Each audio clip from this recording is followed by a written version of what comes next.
Welcome to CCRPG, where we open up our virtual table and play games with some good friends. I'm Bob, and I'll be running Lancer, an RPG by Miguel Lopez and Tom Parkinson-Morgan. You can find it on itch.io.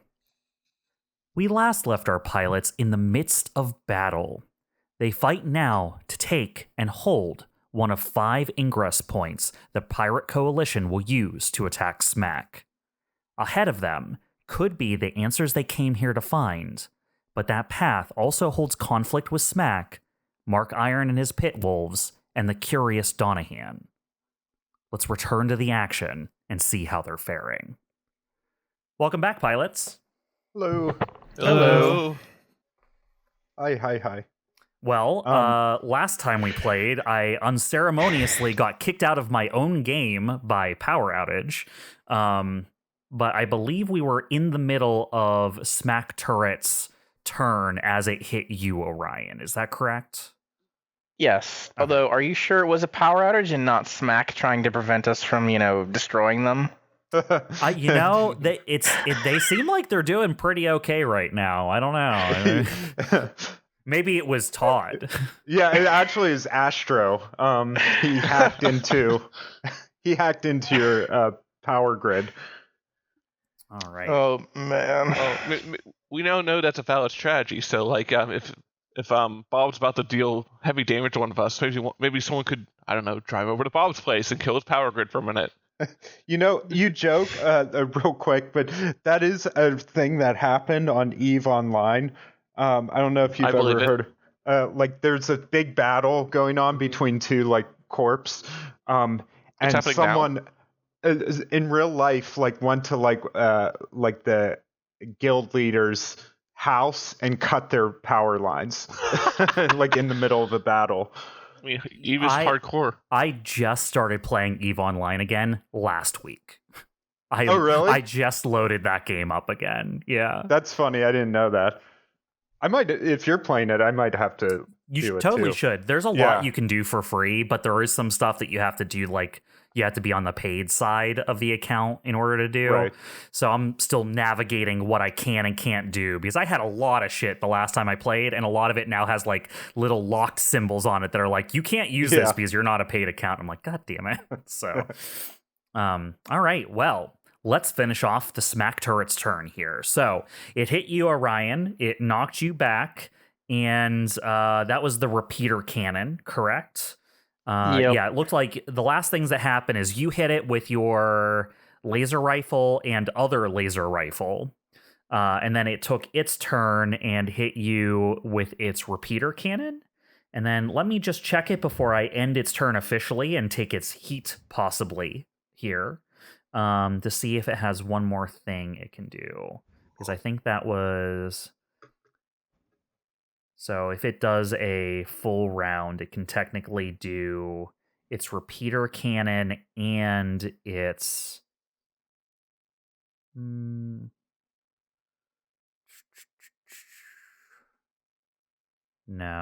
Okay. No, it's not going to right now, but it can with its other action. Orion, it is going to lock on to you. Cool. Yeah, you're within sensor 15. All right. Let's give you a little locked on symbol there. I'm not sure I could escape sensor 15 in one turn. You probably couldn't.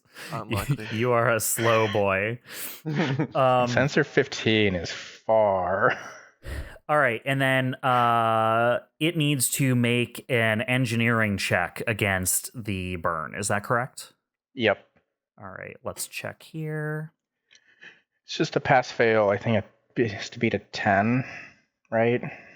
Engineering. Boop. Oh, right. It pulls up another thing that asks me to do this. It doesn't. It takes 4 burn. So, after you see it launch this attack on you, Orion, knocking you out of the control zone, you see that the damage you've done to it just literally burns through the rest of its health. Hooray! It had exactly 4 health left. Nice. 2 down the first round. Pretty good. All right. So Look, Chuck, something else was on fire that wasn't you. Exactly. You just hear Evelene yelling over the comms. How do you like that? We know it's an automated turret. All right, that is their side. He attacked and died. That was a very productive round. He did his best. Yeah, he did his best. Poor unmanned turret. I'm proud of him. Right. He died as he lived.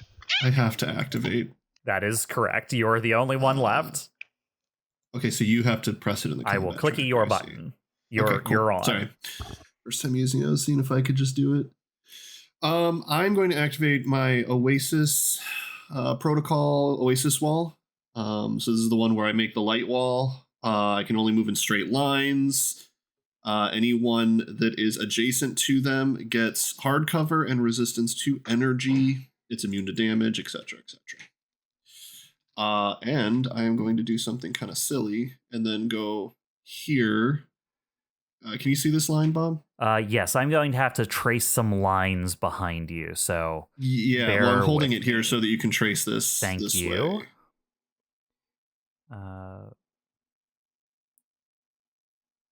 Boop. Did a polygon appear? Oh god, it's not a line drawer. That's the polygon drawer. Okay, hold on. I'll just do the freehand.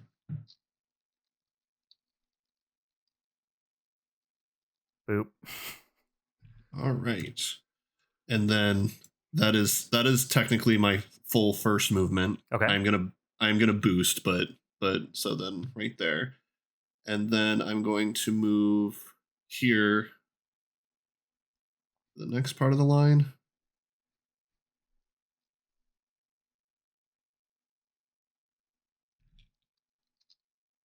Gotcha. And then right there and end my movement. When I boost, I become invisible.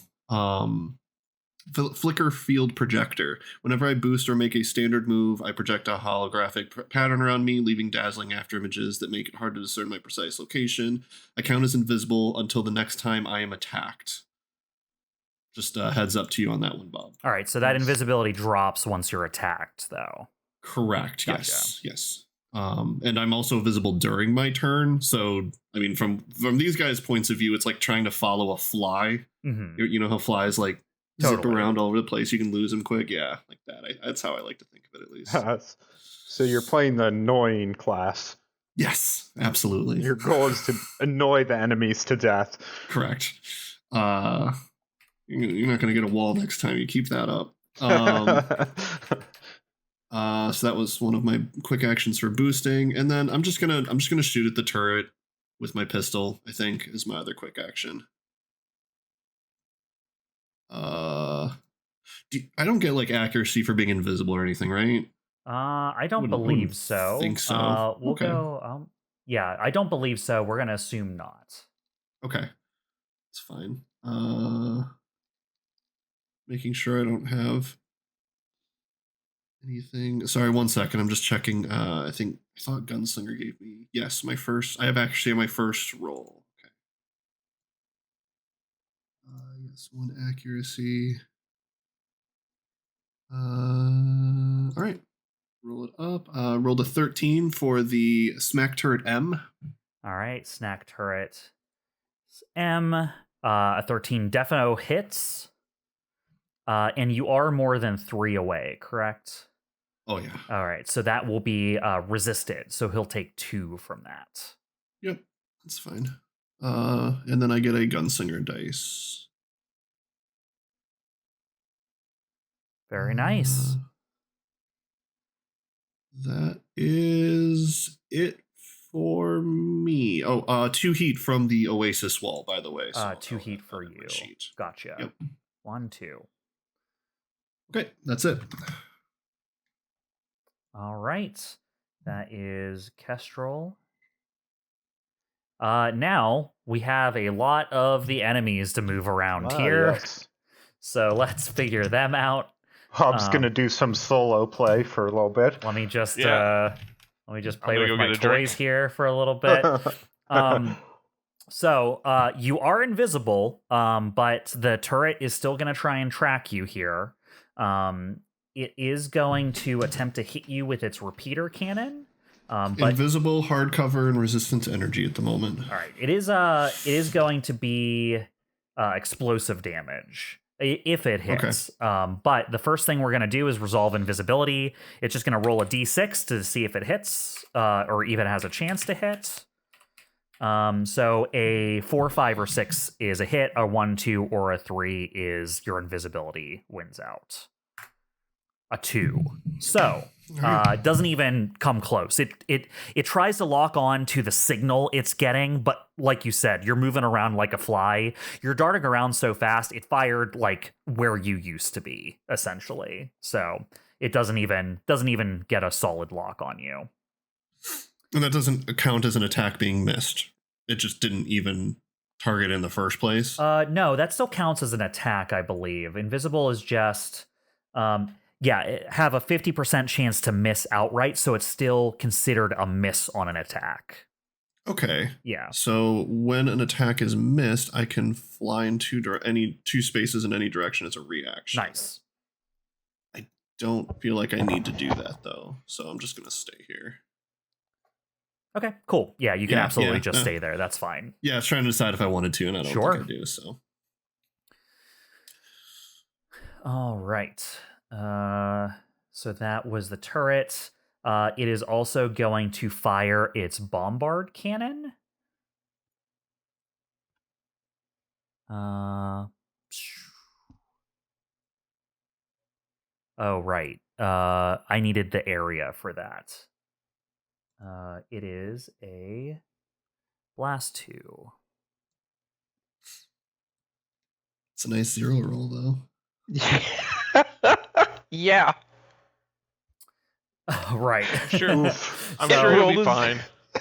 We'll just assume that's against you, Kestrel, because you're top. I usually go top down. Sure. Your invisibility would have gone away, right, from the having been missed by the previous attack. The next time you're attacked, yeah, so it should be gone. Okay. Well, it missed anyway because it rolled a 2 minus 4. It rolled a 2 plus 2. It rolled a d20 plus 2 minus 1d6.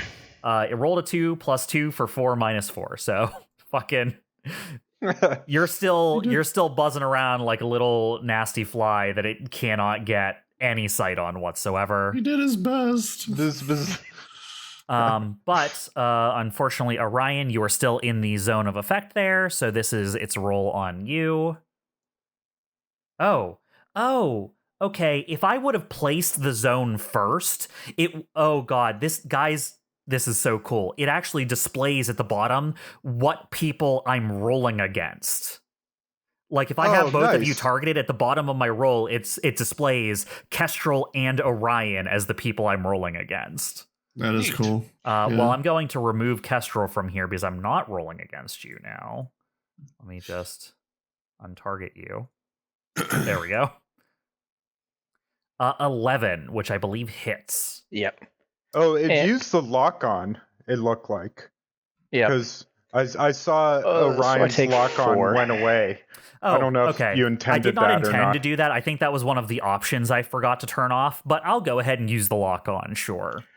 Now, also, to keep in mind, Bob, that's an ordnance weapon. It has to be fired first in the round. I mean, that's fine for this. It was part of the barrage with the repeater cannon. It still has to be fired first. Ordnance weapons have to be the first attack when you do any attack. It wouldn't have made a huge difference because I didn't get hit by it anyways, I don't think, but... like I said, I don't care this round, but... You know what? No, we'll just delete that attack. Just don't take any damage then.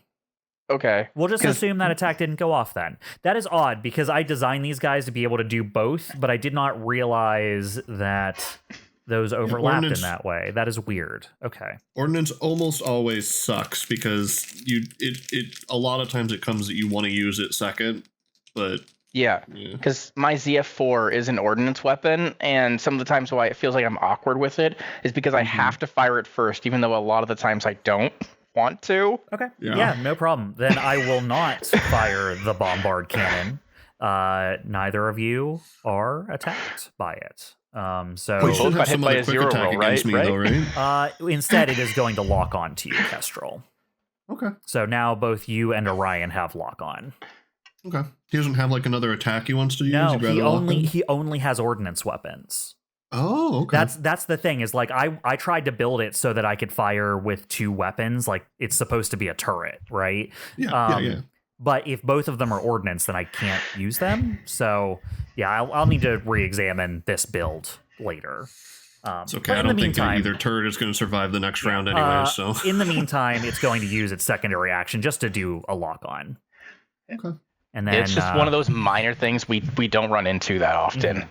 All right, and then that is smack turret done. Boop.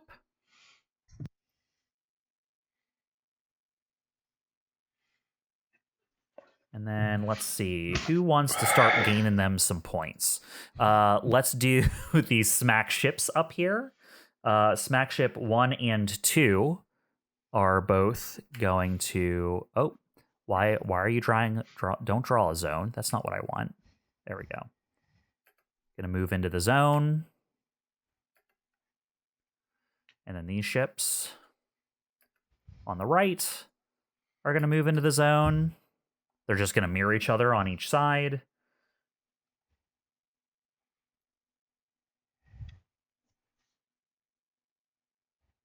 Wait a second.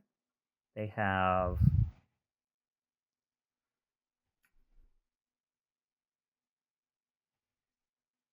Yeah, unfortunate.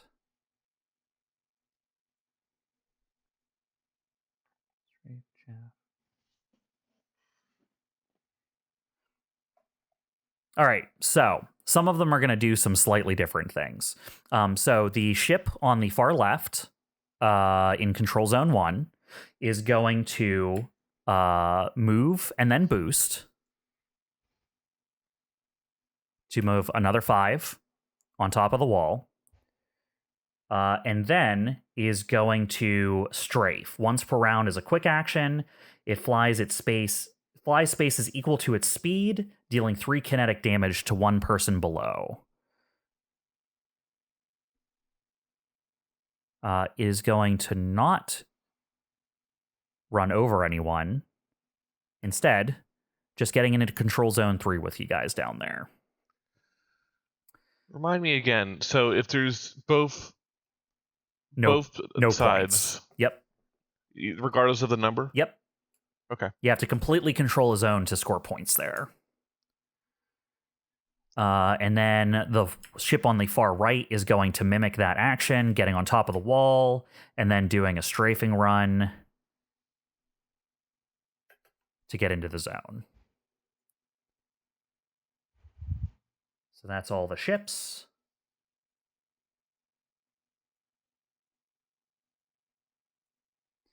And then the Smack Berserker is the only one left there. Back up here, Berserker.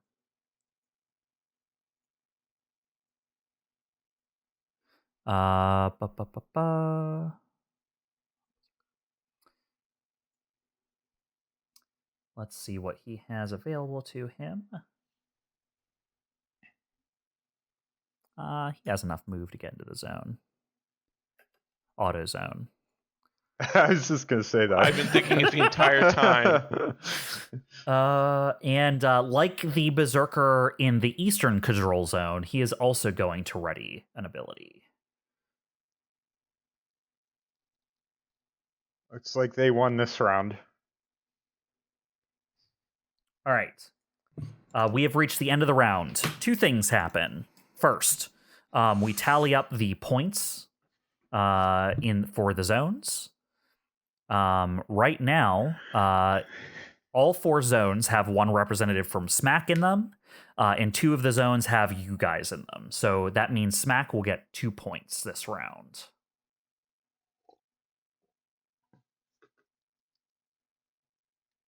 Unfortunate. Let me pull up my little notepad that I'm keeping track of points in.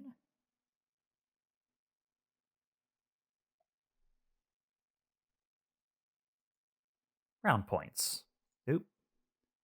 Move that off the recording. All right, here we go. So, smack, 2 points. DBC, 0 points. Boo. And then another thing happens. As you guys are fighting for the round, your operator calls you guys on the line. You hear RC come over the intercom in your suits saying, "Hey guys, hope you're not too busy." So we are. Well, that's my response. Too bad. I'm coordinating with Kingfisher here for you, and well, we've got some incomings on your position. There's only enough of them to deal with one of the 2 incoming groups. RC will then explain to you that incoming is either a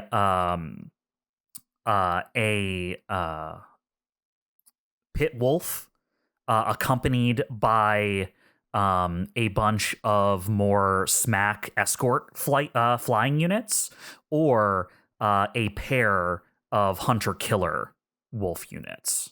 So either a pit wolf unit accompanied by air support, or 2 pit wolf units that are a hunter-killer unit. They will only be able... Kingfisher is supporting you in this fight by keeping reinforcements from arriving, but you can only choose them to prevent one of these 2 groups from appearing. So the second group is just 2 really strong mechs. You either get one person from the pit wolves accompanied by a bunch of ships that are like these ships that are already on the map, just smack ships, right? Or 2 pit wolf units. I would say, my opinion is, since this is a control battle, I'd rather deal with 2 strong ships than a bunch of little ships. Well, they're mechs, right? The people, not ships. Yeah, they're not flyers. Yeah. Yeah, this is how the Kingfisher will support you this fight. You will be able to use them to determine what kind of reinforcements come in. I don't have a huge preference, although I do disagree, and I think that the littler ships would be easier to deal with. It's just so that if we're voting, I would vote on the other one. But I mean, it's just that my counter to that is, with more ships, they get to do stuff at the end of the turn. It's true. So they can also hold down more spots too. So yeah. As much as I hate the latter, that's probably the more defensible option. So I'm kind of in Team Astro here. What do you think, Dyne? No, I agree. With Todd and Chuck. Right. Because remember, we also only have 6 total rounds before the control ends. So we don't actually have to kill them. We just need to survive 6 rounds. Mm-hmm. Well, we need to survive 6 rounds with more points than them. I mean, yeah, but I'm saying is we don't actually have to kill the Yeah, that's true. This is a quantity over we do quality if we want points. Look, realistically, You will have to get them off the points them. somehow. Yeah. Yeah. If we're being honest, we really do need to kill them, because those 2 guys are going to be hard to bring down, and they are going to hold points for a while. So they have 2 points on lockdown, whereas the other ones, the little guys, are easy to kill, and there's only one guy that can hold a point for a while. But they don't have 2 points on lockdown as long as we contest it. True. I don't want to contest with one of those pit wolves. Kidding me? Less enemies. This is a quantity over quality sort of fight, is my opinion. All right. So is the decision made? You're letting the hunter-killer group through? Yes, and I definitely will not regret this decision, I'm sure. Okay. Then what will come over the intercom is, RC will intercom in saying, I just got confirmation from a group led by Gawain and Lucan. They are going to intercept the pit wolf with the support ships. Do you know ETA when the other reinforcements are going to arrive here? Yeah, I'm tracking them right now. They're incoming in blank time here.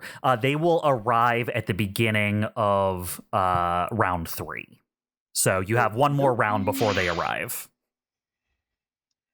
Or at the end of round 2 or the beginning of round 3, however you choose to look at it. So this is the turn you make a decision, and then next turn you get the repercussions. All right. And next round, everyone refreshes. Since they ended, you guys begin. Okay.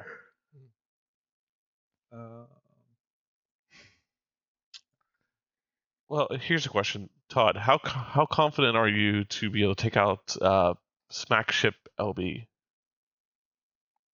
Smack Ship. Oh, that is the one in the same control zone you are. Yeah, sorry, I should have specified. Yeah, so the Smack Ships that came over the wall are Smack Ship LB and Smack Ship RW.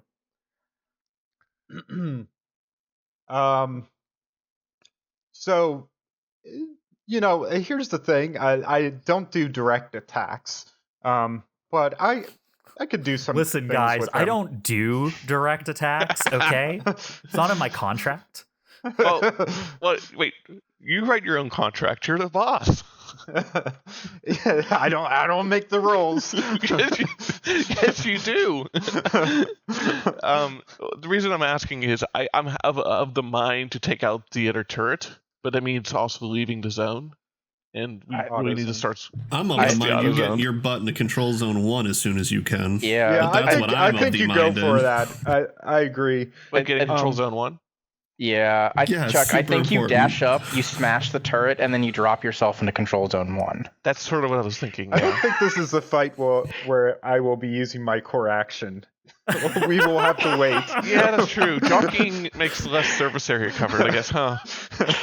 We Sorry, will have Todd. to wait one more encounter, at least. Next time, guys. Next time. No, trust me. Next time. Tactically, it does not make sense in this situation.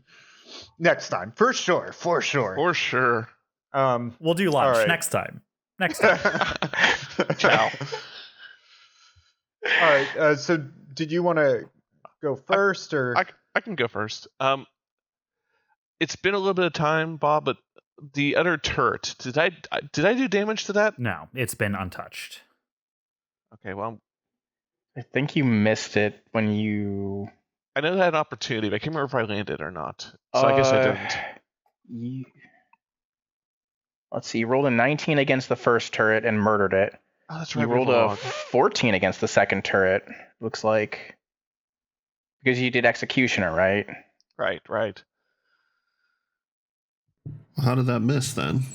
I mean, it still has to... It's still a normal attack roll. I mean, I can miss it. Well, I know you didn't murderize both, so let me check something I think here. Because Executioner does half damage to the second target, right? Correct. Let me go check Smack Turret too. I think things got screwed up because my power went out in the middle of the last fight, so... Gotcha. Yeah, actually, you know what? I think I did do damage, because I remember being disappointed by the amount. I mean, your damage was 14 plus 3. Yeah, it would have been Not good enough. 9 then, correct? 9 damage? Yes. 4, 5, 6, Yeah, because I see 2 combat drill rolls. 9. I'll put 9 damage on it. That makes sense to me. Sweet. Yeah. Thank you, Jeremy. Yeah, no, that's why I was double checking. I'm like, wait, just making sure, because I don't honestly remember. Okay. All right, then. What? It's just really weird because, like, my thing saved the fact that the turret 1, turret A, got destroyed, and then what damage it took. So I figured it would save what damage turret B took. Maybe there's a difference between the tokens dying and having that effect and versus saving the numbers on it. Yeah, maybe I could see that. Maybe it saved state, but it didn't save. Maybe it saved state, but didn't save numbers, numerical values. I could see that. Can't really blame it for not making sense when your computer just completely freezes, I guess. Oh well. Okay. Chimera is going to run up back on top of that platform. So run up to there. All right, so you run forward out of Control Zone 3 on your side of the wall, jump up on the turret platform with the turrets between you and the enemy side. Yep. And then I'm going to bust out the old reliable, and that's the drill, by the way. Isn't obvious. And then, I'm going to try to drill the other turret. And you have lock on. If you want to use that turret. Yeah. That gives me... well, if I kill it, it's not going to have... I might as well use it. That'll give me accuracy, right? Mm-hmm. That'll give you one thingy. Yeah. Yep. And the drill already has an accuracy because of a mod I put on it. Yeah. So let's see. 2 accuracy. I don't think I get anything else for this. Nope.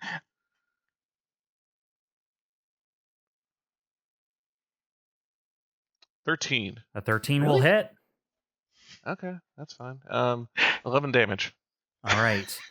Chuck, how do you destroy this turret? Basically, I just slam down the drill on its head as I jump on top the platform. You don't drill it. You actually just smash it with an overheaded smash. Okay. Yeah, it's a meteor strike if we're using what is it? Smash? Like when you strike something down from below. Okay. Yeah. And then let's see. So I moved. Skirmish is a... Okay, yeah. So I do need to overcharge to move into the zone, so I will do that. Because I've already exhausted... Do you not have another quick action to boost? Drill is a full action. Oh, okay. Super heavy. Yeah. So where's the button for overcharge?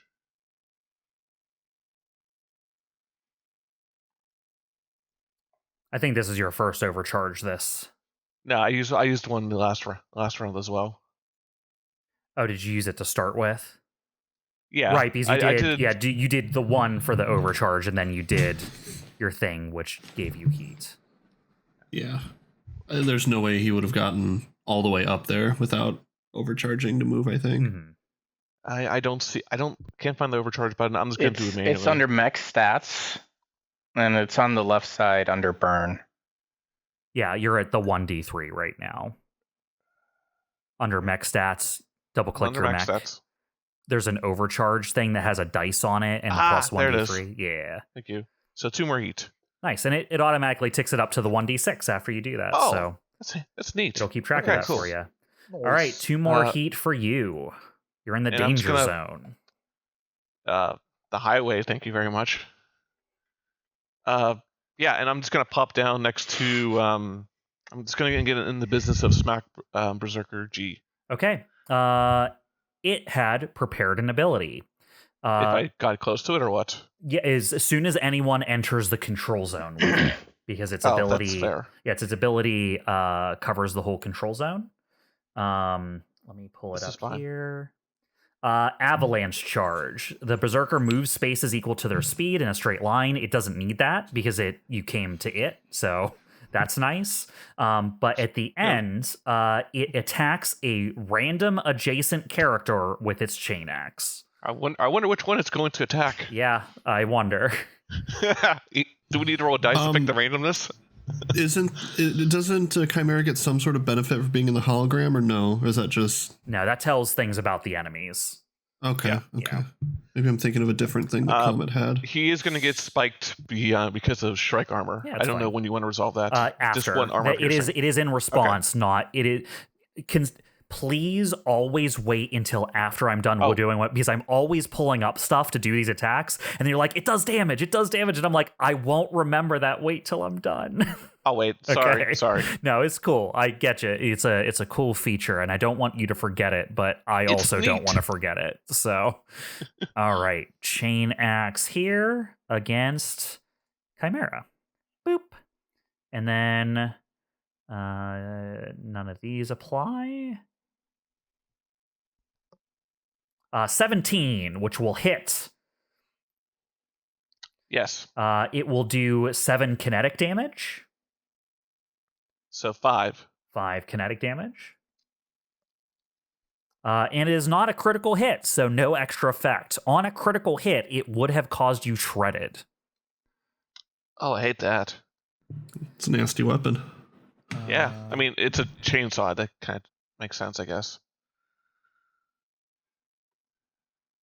Let's see. I'll just do it manually. So yeah, how much damage does your little spikies do? 1 armor piercing. 1 armor piercing. Okay, so it has stampede defense. It has resistance to all damage unless impaired, stunned, immobilized, shredded, slowed, or exposed. But 1 can't be resisted, so it still takes 1. Yep. And it's armor piercing, right? Correct. Okay, it has 1 armor, but it goes through that. Additionally, it has an ability called Aggression. After taking damage for the first time each round, it must immediately attack a random adjacent creature. Again? Yep. Wow, this is my worst enemy. All right, Chuck, here comes another chain axe. So every time it attacks me, it actually attacks twice because of the spikes. First time each round. It can only do that once this round. Yeah, I mean, next round, it'll be an issue. 10 will be another hit for 7 damage again, so another 5 against you. So when it matches, it always hits? Yes. Okay. Yep, 5 less damage. That hurt. All right, so you charge up to this thing, but Chimera, it was waiting for you. You see it rev up this giant chain axe that it has, and as it starts rolling in its thing, you see that the chains cause this friction that just causes it to heat up, and it just lunges at you. It seems unstable with how it is used. Like, you see steam flying out of this thing. It's like, it looks like a rickety machine, but it is coming at you with everything it has. Fair. All right, so that's its reactions. Anything else, Chimera? I've done everything I can do. All right. Well, now not to get all family feud on you, but you good move or good turn. Good turn, Chimera. Good turn. Yeah. Well, now you know what these berserkers were preparing.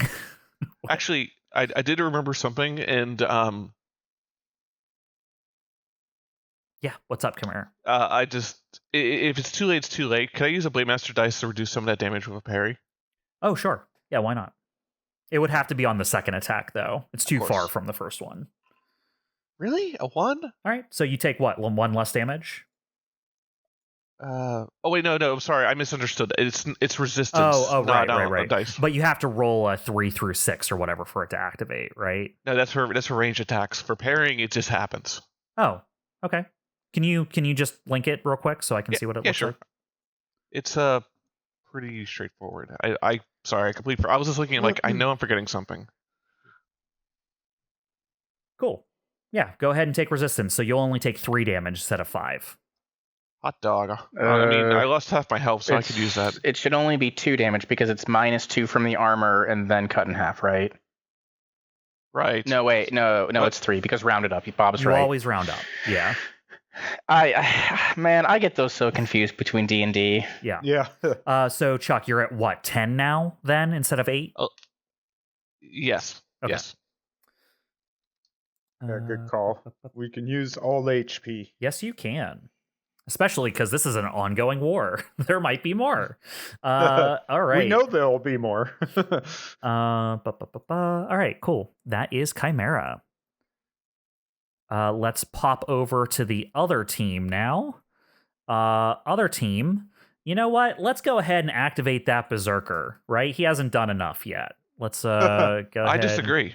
Bring him up here. He's bored. Yeah, he needs something to do. Let's see. Oh, you're gonna be upset. All right, it is going. I'm upset. It's going to chain axe you again, Chimera. Well, okay. Oh, does it also take damage from your spikes every attack, or just once per turn? Every attack. Okay, so it should have taken another 1 damage from the second attack it did against you. You're right. Actually, yeah. Thank you. Let's Like I said, I don't want to forget it. I just need it to come at a time I'll remember to do it. So yeah, Berserker's down 2 from your spikes now, and it's going to chain axe you again. So we'll take its damage after this. A 14 will hit. Yeah. For another 5 damage. So 3? Oh, wait, is it always 7, or is this? He's just been lucky with 7s? Yeah, no, he does a constant 7. NPCs don't roll damage. Okay, so 5 damage. Okay, that's right. So you take 5 more there. Actually, yep. Let's see. I have an Art Blade Master dice. So if you want to use it, it's up to you. I do want to use it, so it will be 3 damage instead. All right, so you come back up to 7 instead of 5. Yep. That's a good idea. You're no longer in range of 1 attack, taking you down to 0. It's probably a good use. And then it takes 1 more spiky damage, right? Correct. All right, great. It's going to just fucking like hold down its stance next to you here, Chimera. At the end of its turn, you see the black goop, the ferrofluid, seeping into the areas that have been damaged by you. At the end of its turn, it regains 1/4 of its total HP. That's annoying. It doesn't really look damaged anymore. I mean, I didn't actually attack it all. It was just mostly after effects of being spiked. Yeah, but the spikes no longer seem to have affected it. All right, well, I'll find something that does. Yeah, that's a good idea. A bigger spike called a drill. All right. Berserker is all done. Back to your side. Will you use it as a drill, or will you use it as a blunt weapon? Yeah, let's smack it. I mean, that's what you did to the turret. I was confused. I mean, it was on when I smacked it. I can't deny that. I'm. All right, Orion, Comet, or Kestrel. Did you want? I can go. If you had something you could do, Orion, you can go. But I have ideas. Go ahead and go. I think I prefer to be reactionary here, so I'll probably go last in the round again. Yeah, that's fine. Right. So number 1, I'm gonna take a quick action to move my simulacrum. So I'm gonna move it to cover most of Control Zone 1. All right. Yeah. What do you want the center hex to be? Yeah, that's what I'm trying to figure out. So I think no matter what I do, there's gonna be 2 hexes that I won't be able to cover. So let me ping it. This one. Do you see it? Yep. All right. Taken care of. So now that the turrets on the wall are no longer an issue, Comet, you push your area of intrigue over top of Control 1, engulfing most of it within your detection. Okay. That's good. That's good. All right. Yeah, Control Zone 1 being the first of those on the enemy side of the wall. All right. Okay, so and the next thing I'm gonna do is oh god, I hate when I do that, sorry.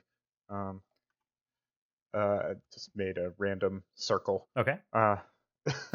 Okay, he's 10 away. Do I need line of sight? Don't forget about your little guy in your zone. If you're able to kill him. I'm not really able to kill him. Are you sure? You remember we fought these before. Or I believe something similar. My one weapon is an autopod, which only attacks as a reaction when someone makes an attack on a locked on target. So like I'm entirely tech based. All right. So let me just see. I mean, if he takes Hey, one thing I will note, especially Comet, now that you have one of those ships in your little field of examination, is you will know all these ships are chaff and weak, which means they're grunts, basically, which means they have 1 HP and can't gain HP. And they have 1 structure, 1 stress, and are immediately destroyed when they take heat from any source other than their own systems. Okay, so I can definitely you can overheat it to kill death. this guy. Yeah. I could just do an invade. Yeah, you can basically hack it out of the sky if you need to. Yeah. I don't even need a hack option, like an invade option. I just do an invade. When you succeed, they take 2 heat and boom. So that's what I'll do. The one that's in control zone 3, I'm gonna do an invade against it. All right. So hold on 1 second. I want to check something with my mech. You know it has an E defense of 8. Okay, E defense of 8. Because I'm in a goblin, one of my frame traits is I gain +1 accuracy on tech attacks. So I'll roll that with the accuracy. 25, I would say. I think a 25 beats an 8. Feel pretty good about that. He takes 2 heat. All right. So what does hacking it to heat death look like, Astro? So what does it look like again? It's just like it's like a small fighter jet that has like large like claw-like landing gears on the bottom. It almost like looks like a fighter jet if it had bird talons coming out the bottom. What's it? What's propelling it? Does it have like little jet engines? It has jet engines, yeah. So those like overcharge, and they glow red hot. And then it just both the jet engines explode. They just explode right off the back of it. Yeah, absolutely. Yeah. And you just see just a stream of smoke as, you know what, I'm going to continue having it go in the direction it was going because it is still up in the air. So it crashes like over here somewhere. Nice. Okay. Which means it like you hack it out of the air as it's flying across your control zone, and you see its engines explode as its smoke streams overhead as it crashes behind you. Okay, I'm gonna overcharge. An overcharge button I can press. There is. Yes. Bottom left of mech stats. Yeah. Oh, there it is. Yeah. Okay. So I take 1 heat. And when you overcharge, you can take the same action again, right? That is correct. So I'm going to do the same thing to the other, which one is it? BB in Control Zone 1. All right, so you're going to try and hack the ship in Control Zone 1 up where Chimera is dueling with the Berserker. Correct. All right. Because I'm afraid it's just going to try to move to Control Zone 3. So let's nip it in the bud. All right. On accuracy, I rolled a 13. A 13 definitely hits, where, again, you are able to just overheat the thing. It is going to, you see black smoke start to pour out of its engines and a couple sputtering explosions as it goes into just like a little barrel roll as it crashes down into the ground. Do you always have accuracy comment on tech attacks? I do. That's one of the goblin. So I don't think you can miss then. Because it's 8, right, Bob? Nice. To hit them? Well, I mean, his accuracy would have to roll a 6, right? Or no, he has a +6 already. No, because he has a +6. So yeah, 1, 6, 7, 6. 8. Yeah. Yeah, I don't think you can miss them. Yeah, that's true. So that's just an auto hit. Yeah. Auto kill. Okay, cool. That's a good turn. I am done. I'm not going to move. As it crashes out of the sky, you see as it was heading your direction, Comet, it gets just over the wall before it crashes and burns. All right. All right. It will be back to the opponent's side now. I am going to... Let's activate the ship in Control Zone 4. So that is ship RW down there with KESTRAL. No. It is going to... Oh, why are you drawing a square? Stop drawing a square. All right. So it is going to move. Boop.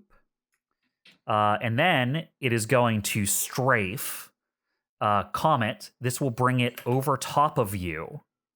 And since it's strafed over top of you, it automatically deals 3 kinetic damage to you. Anyone under the path it took. Okay. So Comet, that'll be 3 kinetic to your Gobby. All right. Brings me down to 8. Oh, and right, I need to destroy these smack ships over here. So they're off my tracker. All right. And then it will boost for its final ability.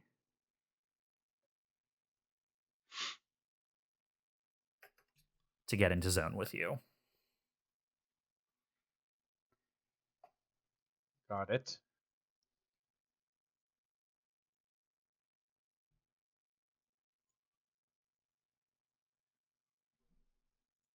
All right, back to your side. That's Orion or KESTRAL. Yep. Just checking one thing here.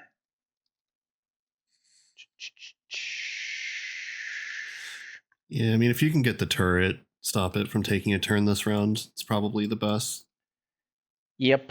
I am just trying. Do you think someone could take out that smack ship before the end of the round? Because we can get an extra point from that. I am just trying to figure out about your little berserker thing in your zone. All right. I'm just saying. I'm just saying. You get your berserker, and we'll be good. I'm just trying to figure out the best way to do this because I have very limited movement. Yeah, no, you get into control zone 4, and then I have a reactionary turn after they do one more. I can do. Okay. I have options, so. So I am going to start the turn by overcharging. Okay. All right. So that gives me 1 heat, and that puts me in the danger zone. Nice. Oh, yeah. All right. So +1 heat.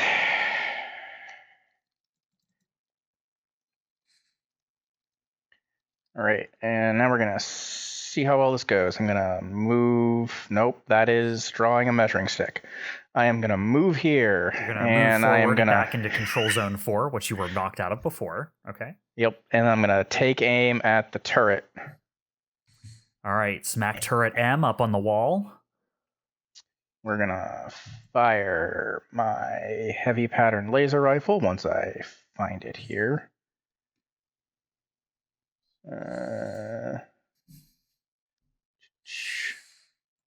I rolled a 10. All right, a 10 hits. And since it is the first attack that I made this turn while in the danger zone, it takes an additional 1d6 damage, which I rolled a 5. So 8 energy plus 3 burn plus 5 damage. All right, and it will have resistance to this. Yep. All right, so that is 1, 2, 3, 4. 1, 2, 3. 1, 2, 3. Okay. Okay, so that's, and then I'm gonna follow that up with this is a barrage. So I'm gonna follow that up. Oh wait, hold on.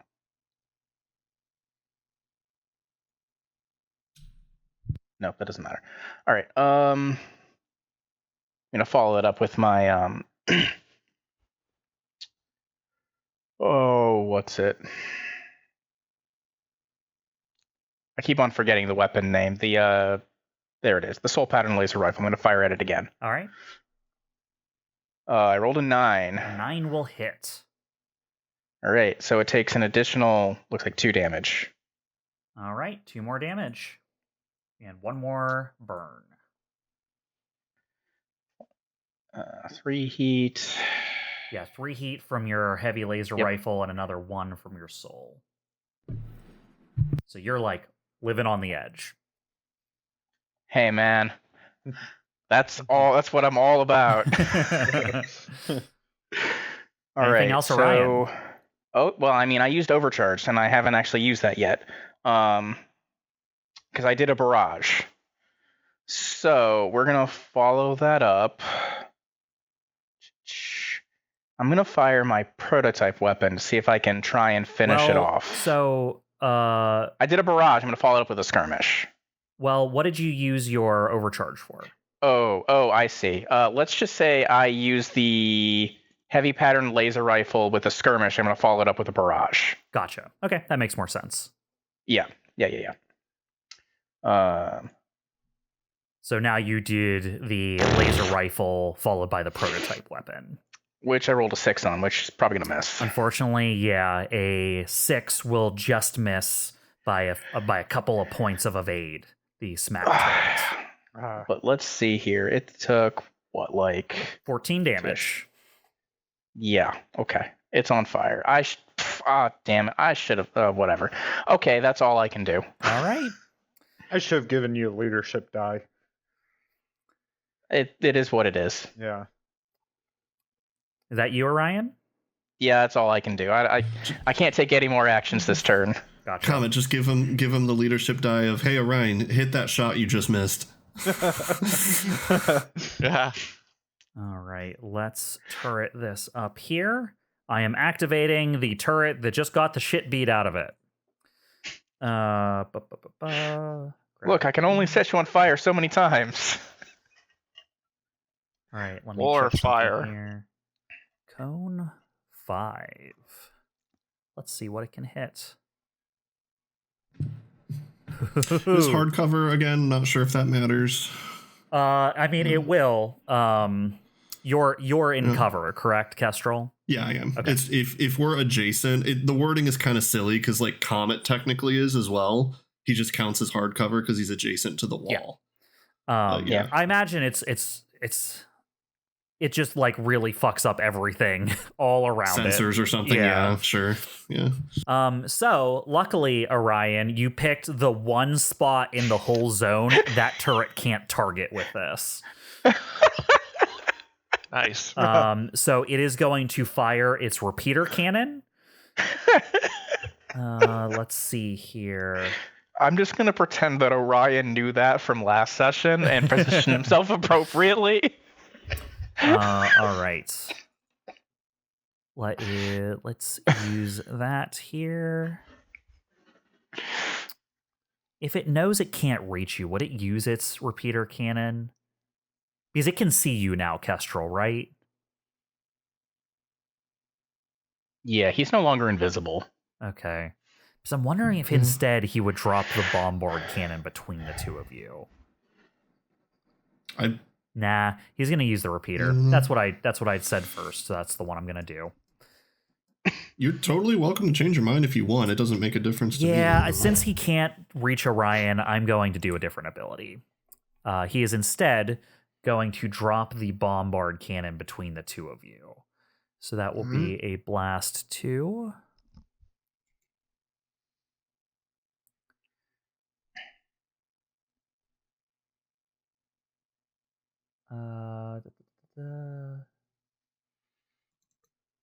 And he is going to activate his Earthshaker on it. Which he sells down by the shell shore. All right, so this is against KESTRAL and Orion. Both of you have, so I can actually add the things on here. Both of you have like full cover, hard cover. Yeah. I can actually just click the hard cover button on both of you. Nice. Sweet.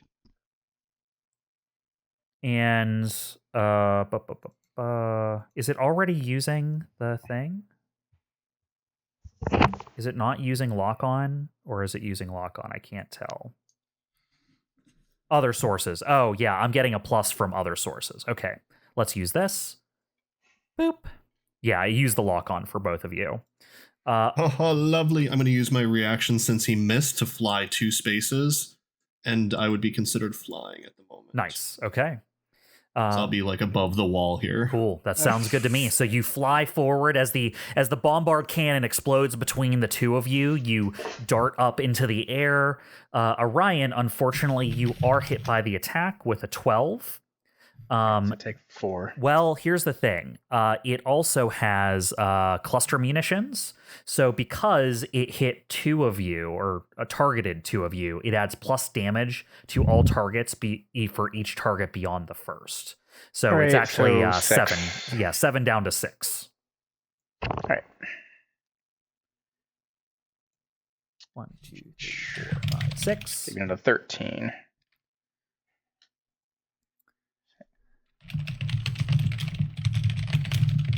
The only thing I wish was different about how this works, because I love everything about how this works on here, is that when I take away the zone that's targeting the both of you, I wish I didn't have to untarget you guys manually.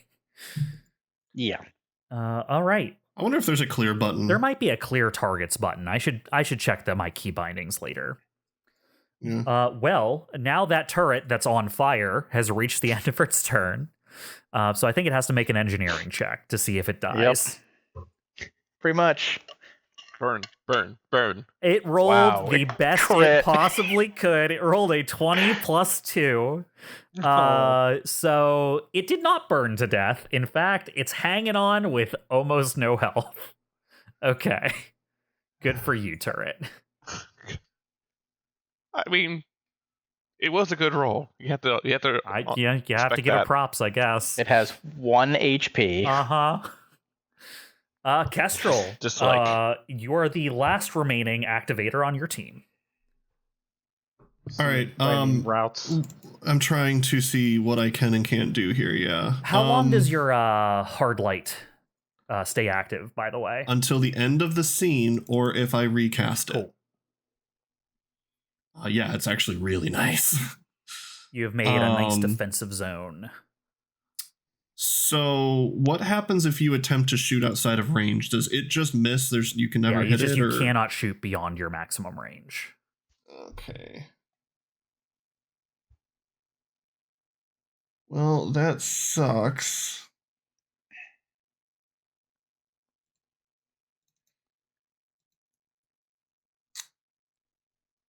I can't take out control. I can't clear control zone 3 and stop control zone 2 from getting a point at the same time. I would clear control zone 3, honestly. I really think control zone 2 might be the way to go, because I should be able to clear out the turret and the ship. Okay.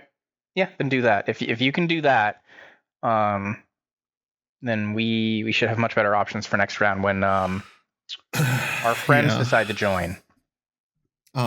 These berserkers don't have jets or any sort of flying that I've seen, right? As far as you are aware, let me take a look at them real quick. I don't believe you've seen anything that would suggest that they fly. No. I know they can jump, so this guy probably can jump up and hit me once or attempt to, but like if I'm in the air, I don't think he can do a whole lot.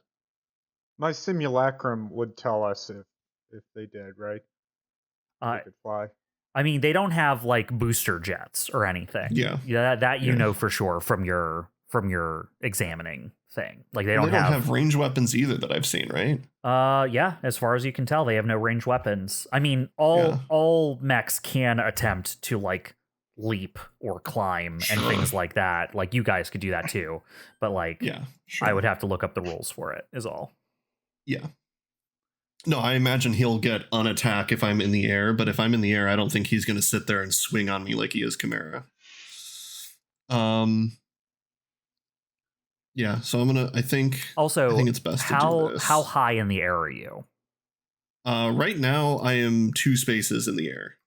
And I'm going to keep flying, so I'll get a heat at this turn just from flying. All right, KESTRAL 1.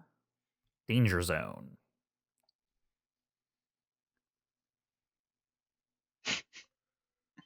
You can move, attack, move, right? Or was that... I can never remember. I feel like we'd said we couldn't at one point, but... I don't think you can, but I'll pull up my little thing. My little cheat sheet.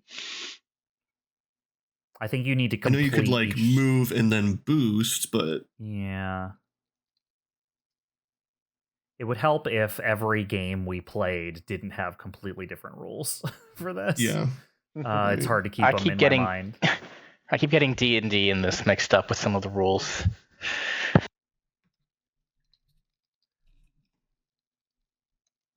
Here we go. I have like a little things you can do during the fight cheat sheet here.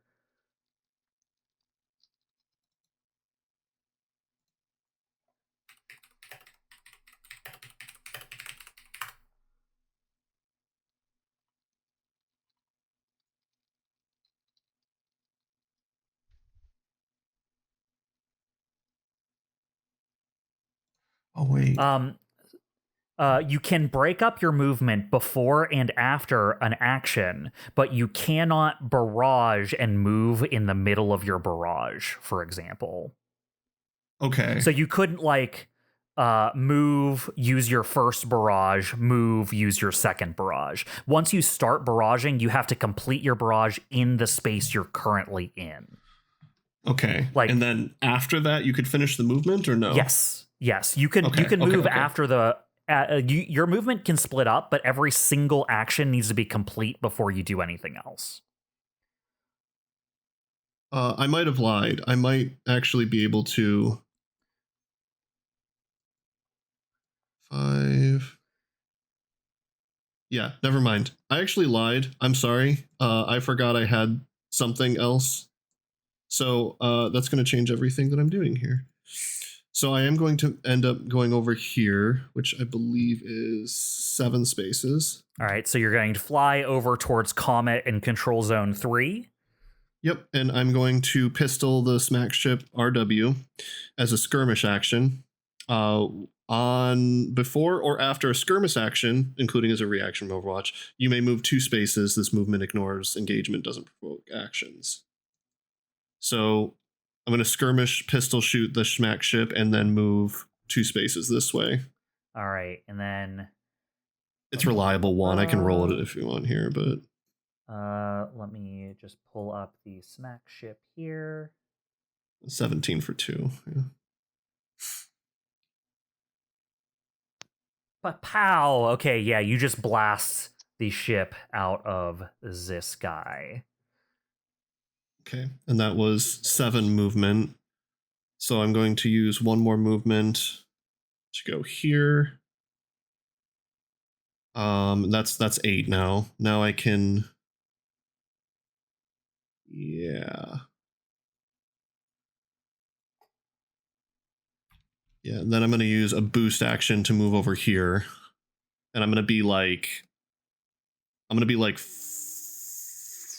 How high is the ship in the air? On 1 or 2? The ship is. Let me go check its stats because there's like a thing above which I don't think certain of its stuff works.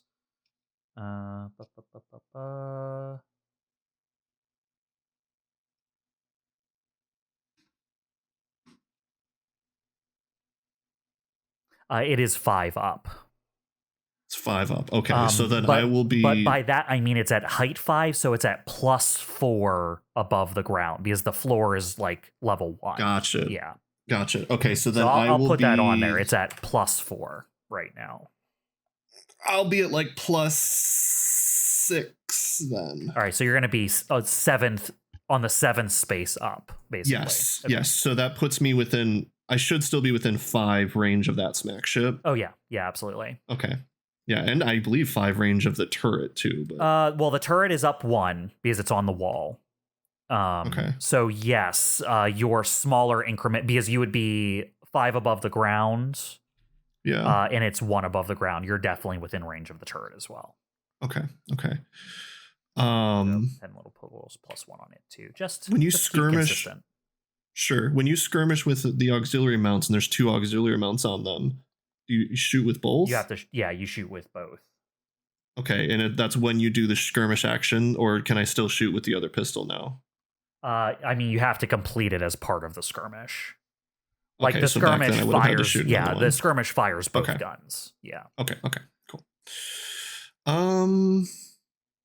Yeah, it is. I think it's worth an overcharge here. So I'm going to go up 1 heat.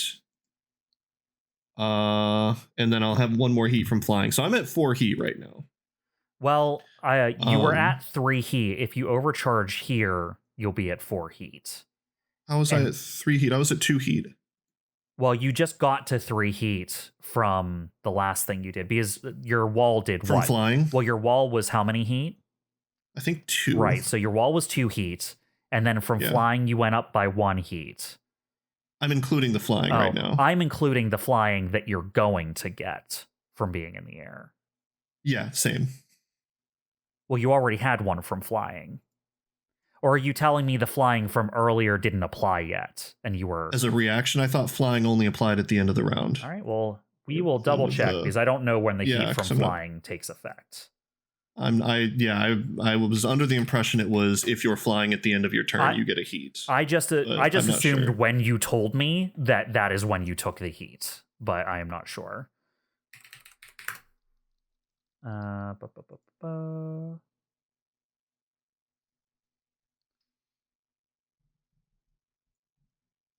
Where is the...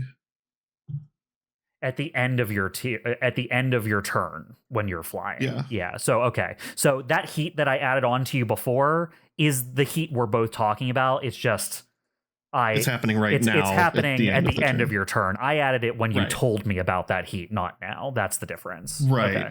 Yeah. And I'm sorry. I'm trying to say this is when the heat applies. That's why I didn't say it before, because I didn't think it did. All right, well then I'm going to do another skirmish action. Absolutely. I'm going to shoot the smack ship for 1, which... Yeah, takes it out. Just explosion in the air.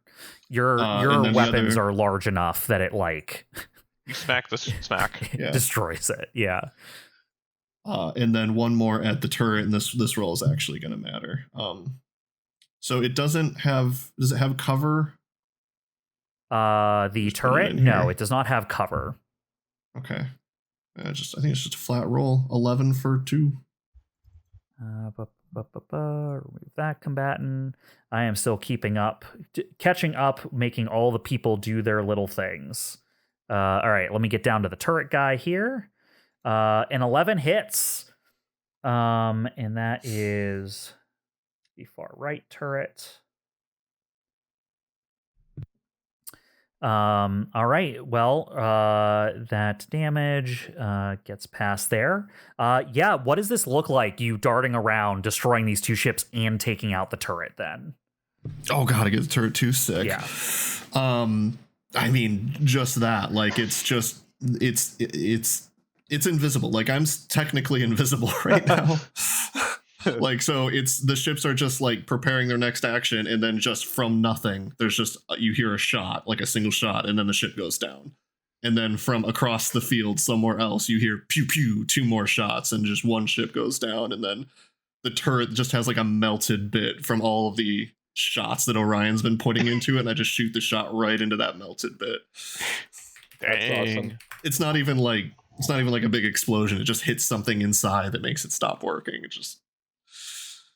That's cool. Nothing. All right, and then that is it. Please, no one give me 1 heat. I'm thinking about clearing heat as well.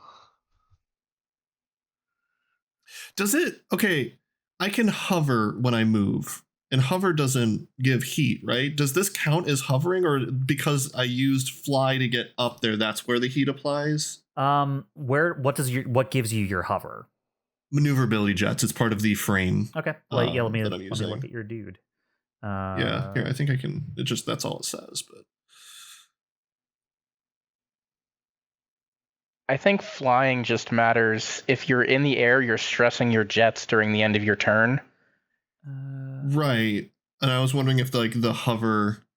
I don't mattered at all. I don't think so. I don't think so, because unless you don't end your turn on the ground. I do know that hover's one of its bonuses is that you don't need. So when you just fly, you need to move in a straight line, and when you fly, you need to move each turn. You can't stay stationary while flying.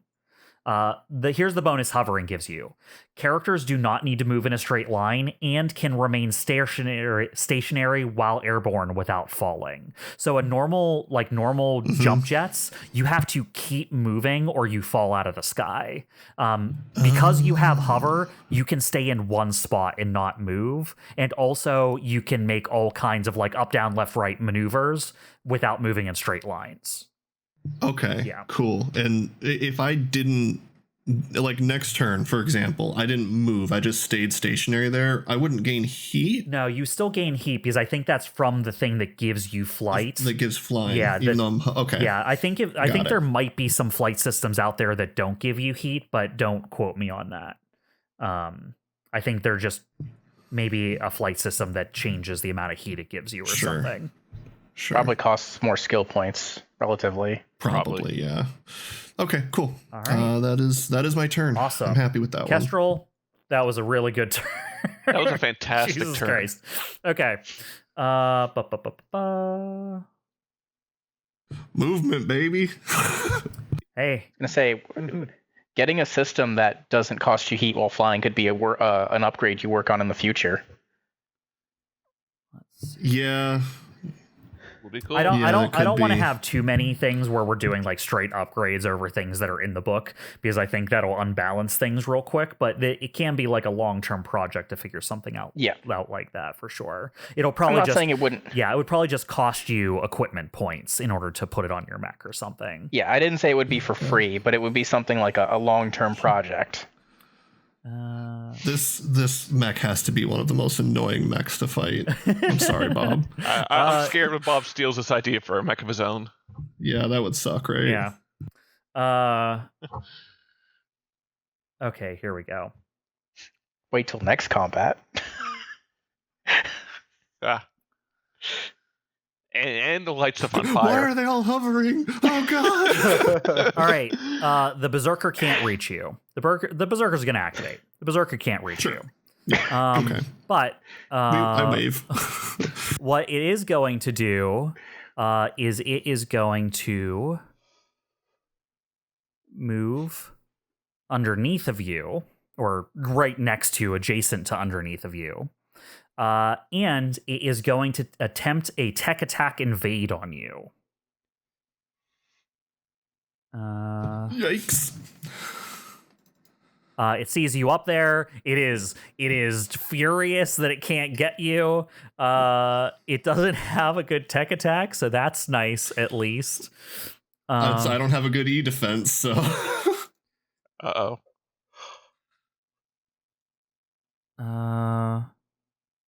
My E defense is actually decent. Tech. Miss! Oh. A 7 versus your E defense. Yeah, my E defense is 8, so it was 1 off. Well, it was going to try and invade you and give you heat, so that didn't happen. That's nice. That was very nice. All right. Let's see here.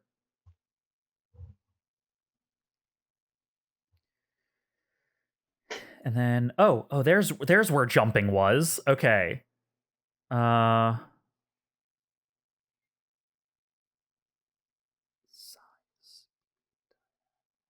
I'd be impressed.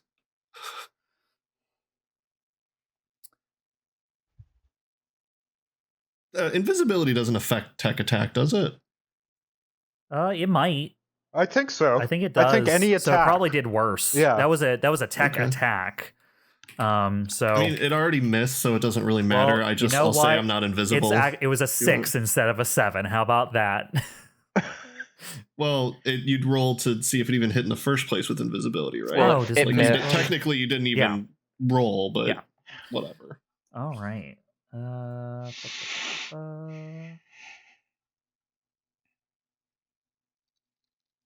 All right. I think that is the end of the round. Oh, it didn't miss. Do I want to move to? I mean, can you move at this point? Reactionary, yeah. Ah. If an attack misses on me, I can move 2 in any direction. I don't think it matters. I'm just fine. I'll stay here.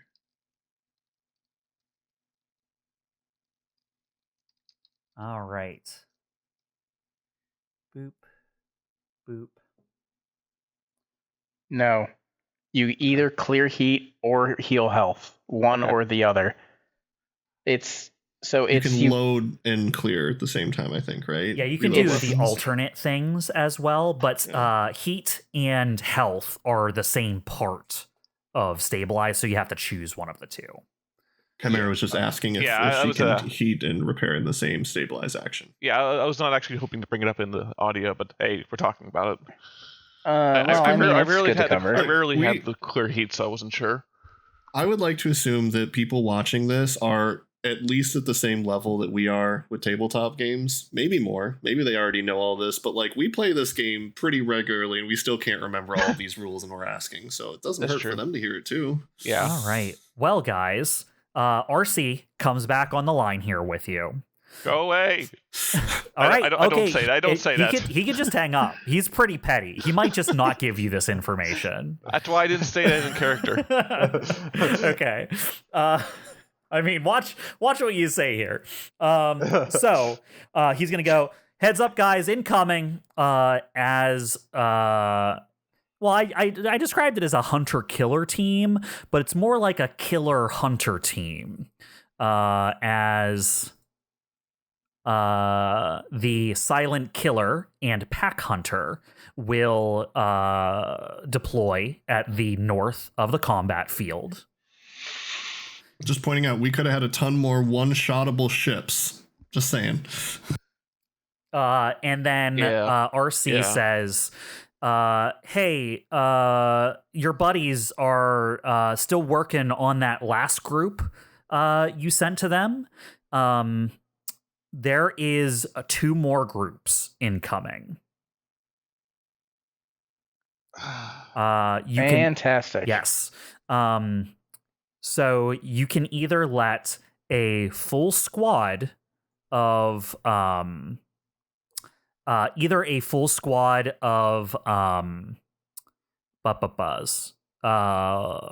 pit wolves come through, or a full set of reinforcements from a smack group. What's a full squad? Like everything that came in at the beginning of the battle in the first place. So 2 berserkers and 4 ships. Of the first group I meant. The pit wolves. Yeah. Oh yeah.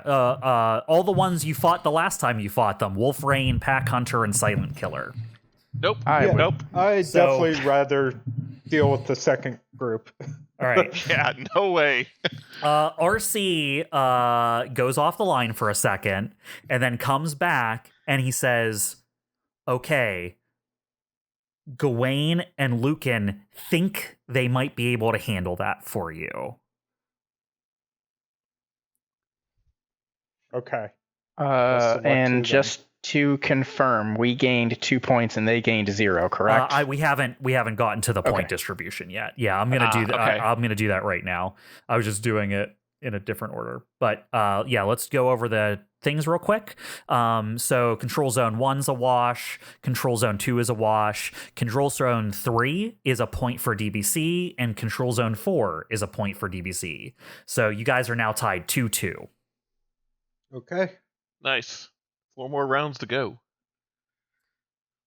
Survive, Chimera.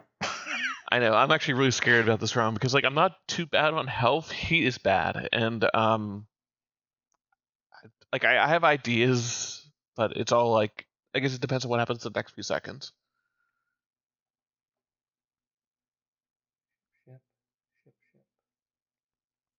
Okay.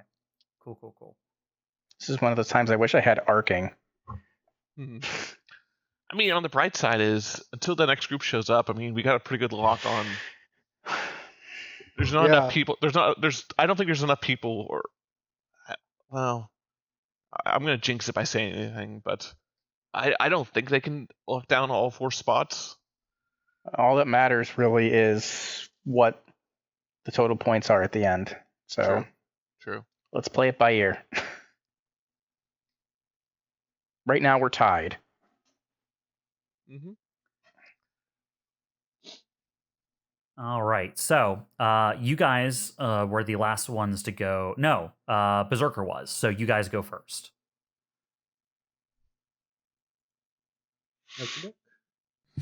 That pit wolf scares me.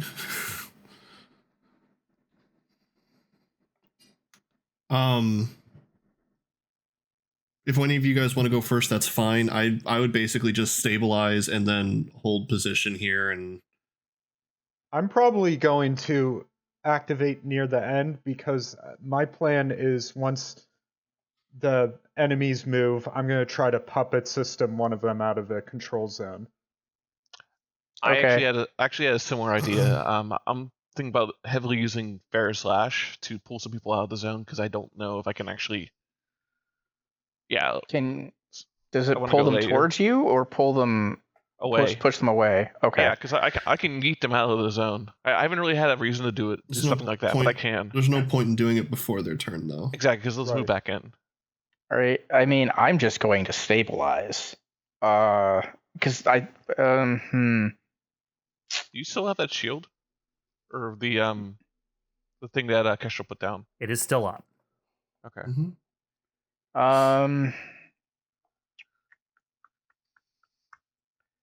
I wonder. What are we? I'm not trying to cheat this or anything, Bob. But what are we calling the top of the control zone? Because I'm assuming I can't just fly straight up. And oh no, there is a limit to how high you can go. This is still reasonable though. Like what, 10 is the limit or something? Or? There is a height beyond which the Lancer system says you're not even part of the battle anymore, and you cannot take actions until you come back down. Yeah.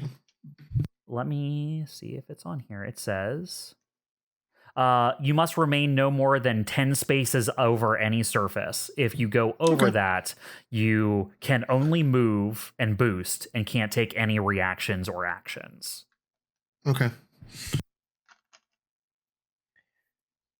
I mean, if this is very much just a stall turn, do you want to go, Jay, just so you can clear your heat so there's not a chance that... I don't know, because I'm just going to stabilize if you guys want me to go first. It doesn't matter. Out of the options, I think I would stabilize before you. Yeah, no, that's what I'm saying. And I think everyone else wants to be reactionary, so I'll take the L here. All right, Kestrel, you're up first. All right. And stabilize is at the end of your turn always, right? No, it's just a full action. Just a full action. Okay. Oh. Really I mean, I'm willing to go if you want to wait, but no, it's. But you're at that point. I think it makes more sense for me to go. This is a quick action. Okay, I'm not doing that. Okay, I'm just going to move over here. Move to the far end of the control zone. Yeah, and there is a button for stabilize under mech stats. Trying to decide if I want to push it. Yeah, I mean, I'll fly up to the limit, not over it, but just under it, and then stabilize.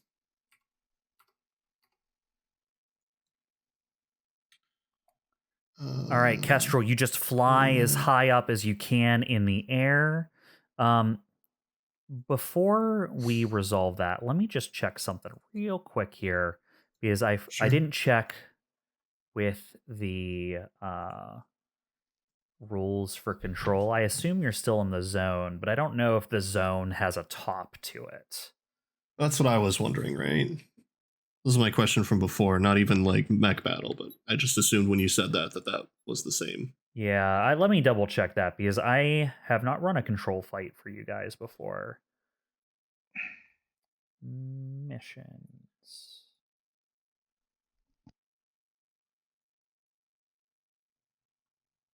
Sit reps.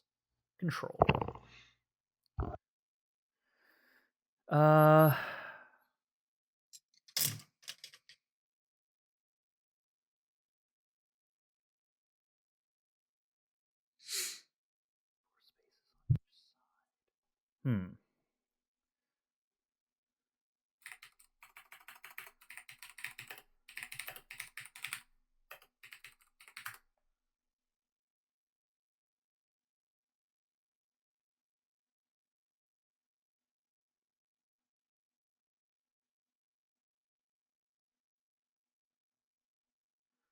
Okay, so it doesn't actually say, and a quick search hasn't pulled anything up. But what I will say in control zones rules, it says usually the control zones are 4 spaces on each side. Obviously, the control zones on this map are a little bit larger than that. Do we think that should apply to the height of the zone too? Because you're not really controlling the zone if you're that high above it, right? Yeah. I mean, you're not within range to weren't shoot the fighters anything, above that, or no? You know what I mean? Or were they at that? Well, that's what I'm asking. How tall should the zone be? You know what I mean? Like, should we just say as tall as the fighters were, that's the height of the control zone, like 4 up? Because I get the idea is like, if you're so high up, you're technically not holding the zone, so to speak. You know what I mean? So do we want to make the height of the zone the height of one of its sides? Like right now it's 4 on one side and 6 on another side. Do we want to make it 4 high or 6 high? Or do we want it to go all the way up to 10? We can kind of make this decision. I think it shouldn't be any higher than his maximum weapon range, which is what, 5? Because if he can't hit something, then he's not controlling it. I think is my personal argument opinion. to that is I am very fast, and within a turn, I am in that control zone, right? Like, but at any point, but Orion could stand 2 spaces out of the control zone and still hit anything in it, and he's still not considered holding the zone. Yeah. You know what I mean? That's fair. Yeah, because he could fire to like the far end of the zone from anywhere, pretty much. So like, to me, it makes sense like making it 5 height. Yeah. Maybe. All right. We'll make the zones 5 height. So if you are more than 5 above the zone, you're no longer in the zone. Then I will of course go to 5. Absolutely. But...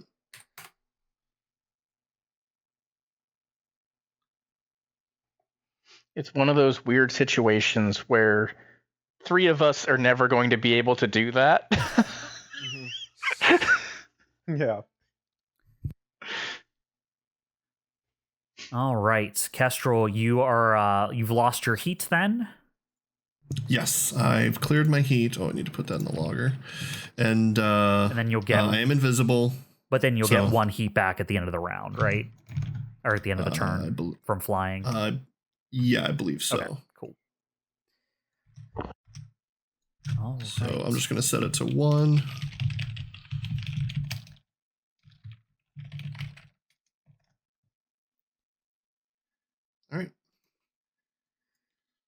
All right. I'm going to activate the Berserker that is in the same zone that you are, Kestrel. It is going to stop drawing a box. Is going to... Now, your walls are move-throughable, correct?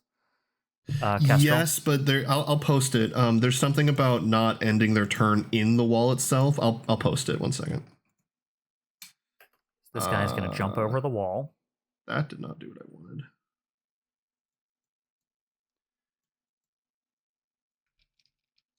Why did that not? Oh, you can just click it. Never mind.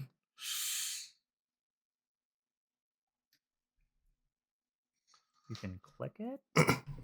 Yeah, where it says Oasis wall. I clicked it. It's not extending for me.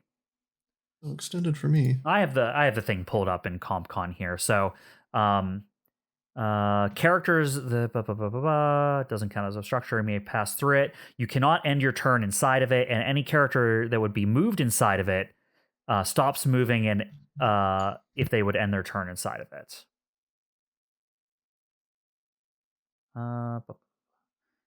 Pass through it, but not end your turn inside of it. And if you involuntarily are pushed inside of it or something, you just push back out, I think. They end their movement. They stop moving if they would end their... Yeah, it basically just stops you like a physical wall at that point. Yeah. Okay, cool. So, yes, the Berserker S on the right side, is going to hop over the wall here. And then is going to activate Avalanche Charge.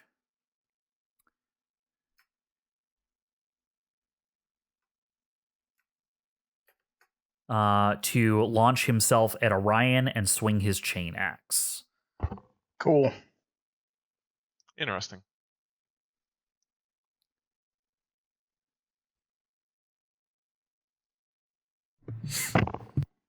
Oh, I didn't target you. Luckily, it lets me do that later.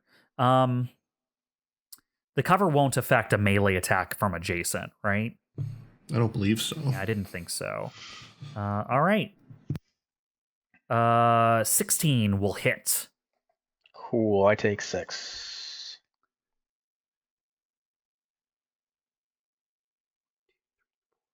Six down to 7 then? 7 down to 6. Oh, No, yeah. No, I know what you mean. I realized that after I said it, I was like, wait, that's my health. Okay, cool. That is Berserker 2's turn. He gets across the wall. Avalanche charges towards you. He can't chain axe again because he's already done that. He's going to lock onto you, Orion. Cool.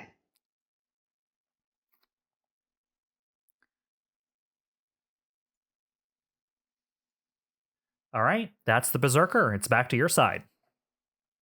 Can I go? Yes, please. Yeah, go for it. Cool. Murder All him. right. I am going to take aim at him with my prototype weapon. Now, my prototype weapon is a cannon. So we're going to do something that we haven't really done in a while. The second half of Siege Specialist. So part of it is that whenever I attack with a cannon, I can just move as part of it. But also, he needs to make a hull save. If he fails, he is knocked prone and pushed in one space in any direction. This all happens before the attack. Ooh, I like it. All right, Berserker needs to make a hull save. What is its save target? I am looking that up right now. Save is 13. 13 for you. I don't think he has anything special here.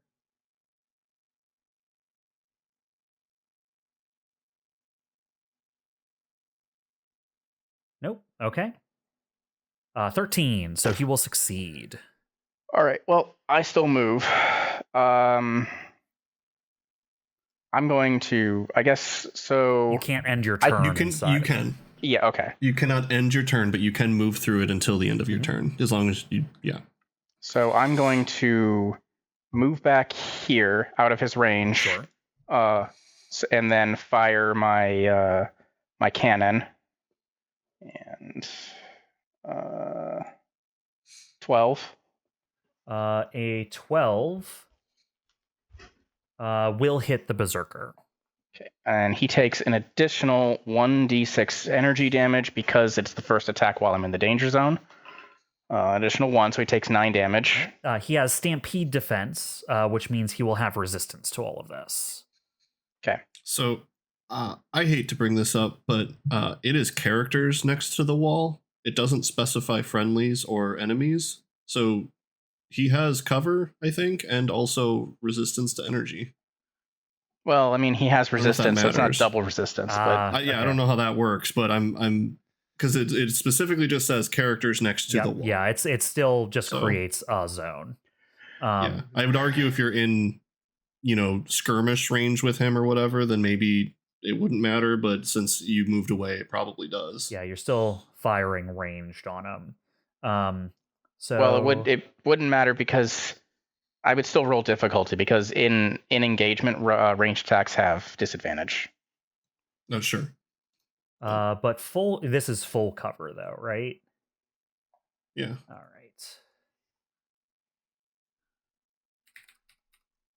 Boo, boo, boo.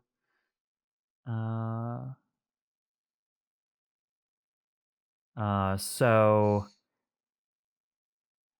that's it's technically 2 difficulty. So we'll choose whichever is the higher out of those. So 12 minus 6. I rolled a 6. Yeah. All right. Yeah, sorry. So a 6 will unfortunately miss the Berserker then. We'll follow it up with just an assault rifle. Just go with a barrage. Absolutely. An 18. Damn. Yeah, you can't roll bad enough that an 18 won't hit. So, first attack roll. Okay. And then I'm going to move my 3 spaces and actually still end in the control zone. all right, yeah, so you launch yourself back with your prototype weapon, not quite hitting the enemy, but making some space. You then pepper him with your assault rifle, but you can see in its rage, while it has its stampede defense up, it doesn't do full damage, but you still definitely eat into it a little bit.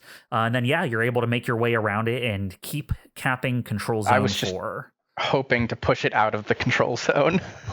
Oh, yeah, absolutely. Yeah, that would have been great. All right, so that is Orion. Let's pop back over to their team now.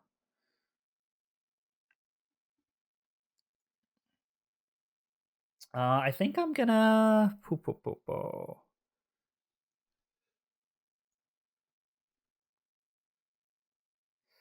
What size are the obstructions that you put in front of you, Comet?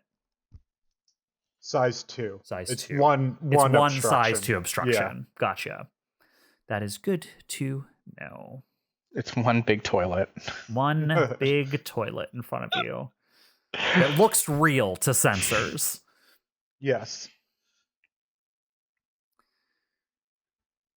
Okay, then. I'm going to go ahead and activate Pack Hunter.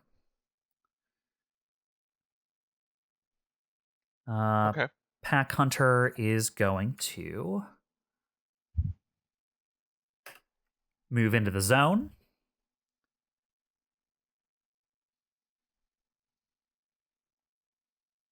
And I think these are the one-shot wonder guys. Yeah, hit me while I'm invisible.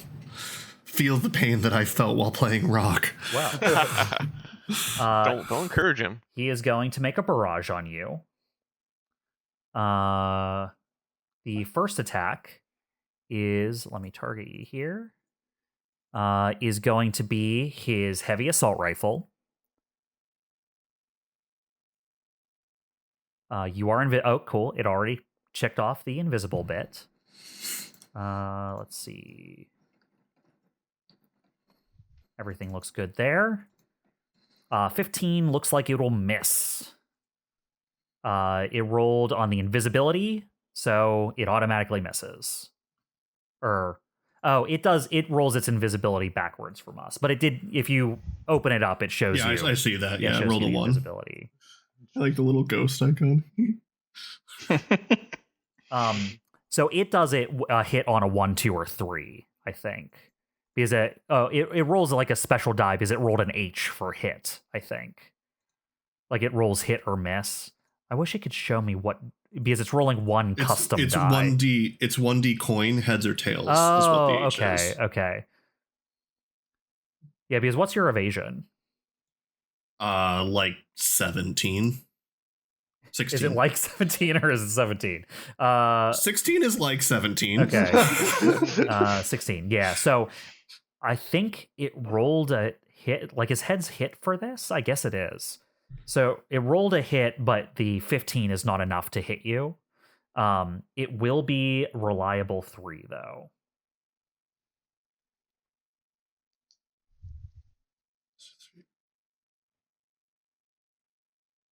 It looks like it rolled a 1 on the invisibility. Right, but it's rolling a heads or tails, so it rolled a heads. It's very... It just doesn't do it the same way I do it. Okay. Yeah.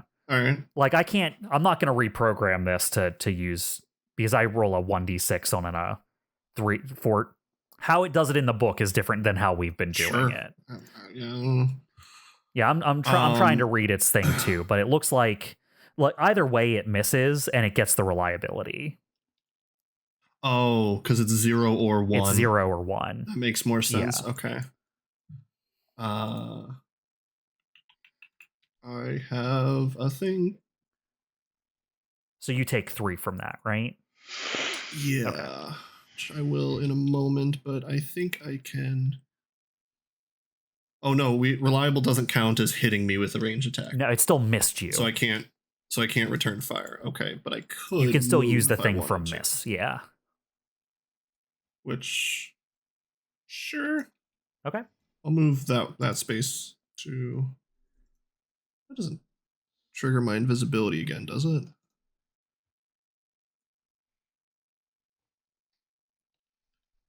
No, boost or standard move. Okay. Okay. That would be overpowered, man. That would be amazing. All right, so it runs into the zone. It tries to just pepper the area where it detects you in with some of its heavy chain rifle, just to try and get some hits on you, which it gets a little bit. And now that it can see you, the other part of its barrage is it's going to launch its underslung grenade launcher at you. Okay.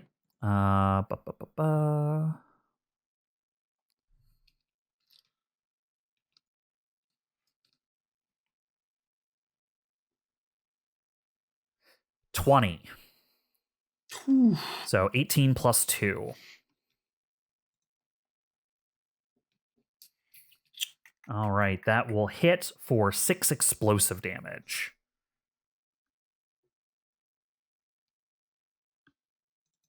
Trying to decide if I want to brace, but nah. It's only 6. It's not the end of the world. I will return fire on this, though. Sounds good. Single auxiliary range. It's within range. Button. Second. Oh, that's probably not going to hit, though. A 7 versus evasion will miss.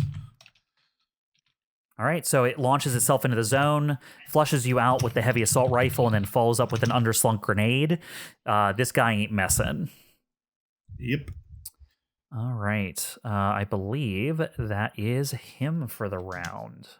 So, back over to your team. Okay. All right. Sorry, do you want to go?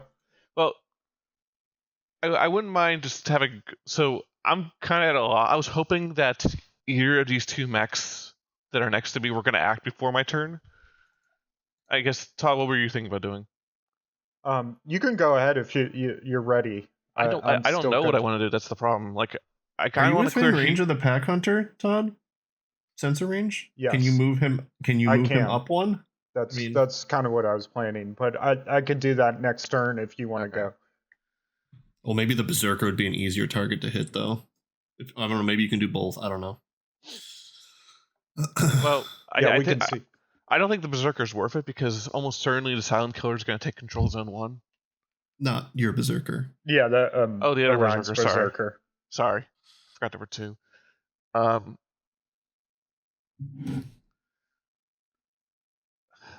trying to decide how much of a risk it is to leave the heat alone because I'm in the danger zone. 2 heat will stress me.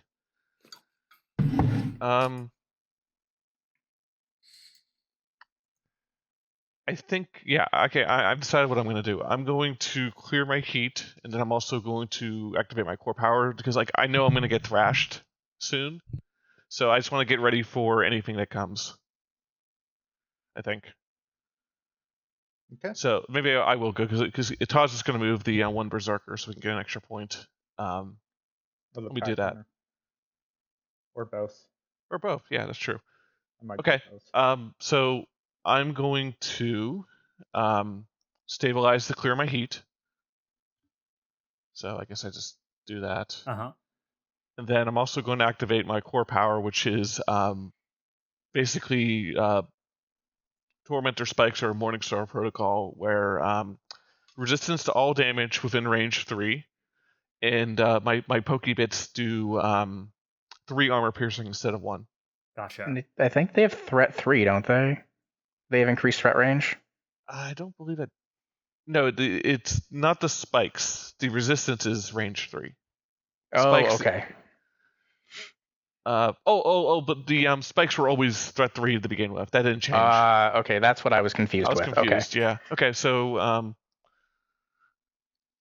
clear heat. Your spikes become spikier. Basically, yeah. I'm taking a defense position because you're holding the zone. You're doing what you need to do. Exactly, yeah. Okay, that's That's me, I guess. Yeah. All right. Oh, and I guess since I did attack, I do have I am now also harder to hit, because I have soft cover. What's the soft cover from? Skirmisher. So at the start of your turn, you gain soft cover. You lose this cover if you attack or force another character to make a save. I'm not doing anything, so I just have soft cover now. Yeah, fair enough. Let's see here. Skirmish is a really good talent. I have it too. Yeah. But next round, watch out. I'm going to go all out. Just remember, the berserkers will explode when dying. That's true. That is true. That was also part of the reason why I didn't want to pick any fights until I was at least in a better state. Just remember what happened the last time you stabbed one of them. Yes. Yeah. Honestly, I'm almost thinking my priority is just to get these guys out, keep these guys out of the zone rather than killing them, because I don't have range attacks, and I think the only way to avoid damage with these explodies is to do range attacks. I mean, as long as you're within the zone, they won't gain points. So if you can hold the point down and prevent them from gaining points, that's almost as good as, that's what we plan. have. I'm still salty because I would have much preferred a bunch of one-shottable ships right now.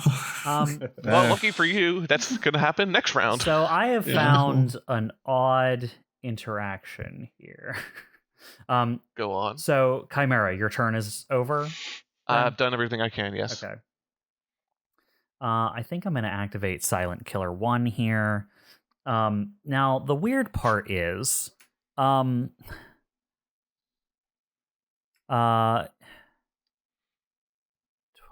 okay, it's not going to matter this round. We'll come back around to it if it becomes an issue. I don't think it will. Okay, I don't have to figure out how that works yet. Well, I'm scared. Right. I think it involves me. Because we snuggled in COMET nice and tight there. By the way, I feel like you should know, just in case, that a character can take a systems check as a full action to dissipate. Yeah, it actually has to do with a different ability the Silent Killer has, but it's not going to be relevant this round. Okay. It also has to be adjacent to the ideal image in order to attempt to dissipate. No, there's another thing that it would want to do if it thinks those things are real, but it won't work because they're not real, and I'm interested to see how those things interact with each other. Oh, okay, that's fun. It might actually work out to its advantage, but it doesn't know that, so it's not like aiming to do that. It just might come up if it wants to attack you. Let's see here. Okay, here we go. Silent Killer is going to move into the zone. Auto zone. All right, it has lock on. Wait, does it have lock on? I always forget. I think it has to end its turn in the zone or something. I'll find out. Bob, end their turn. You're right. Do you want to hit chimeras in the combat tracker just so we don't get confused? Okay. Chimera, you're done. Yeah, sorry. Get out. All right, Chimera. This thing launches itself towards you in the zone. It is going to do a quick tech on you. Oh no, my weakness. Or is if only you were merged with someone who had high E defense. Yeah, that'd be great. Do you know a guy? I slink back further behind my mega toilet. No.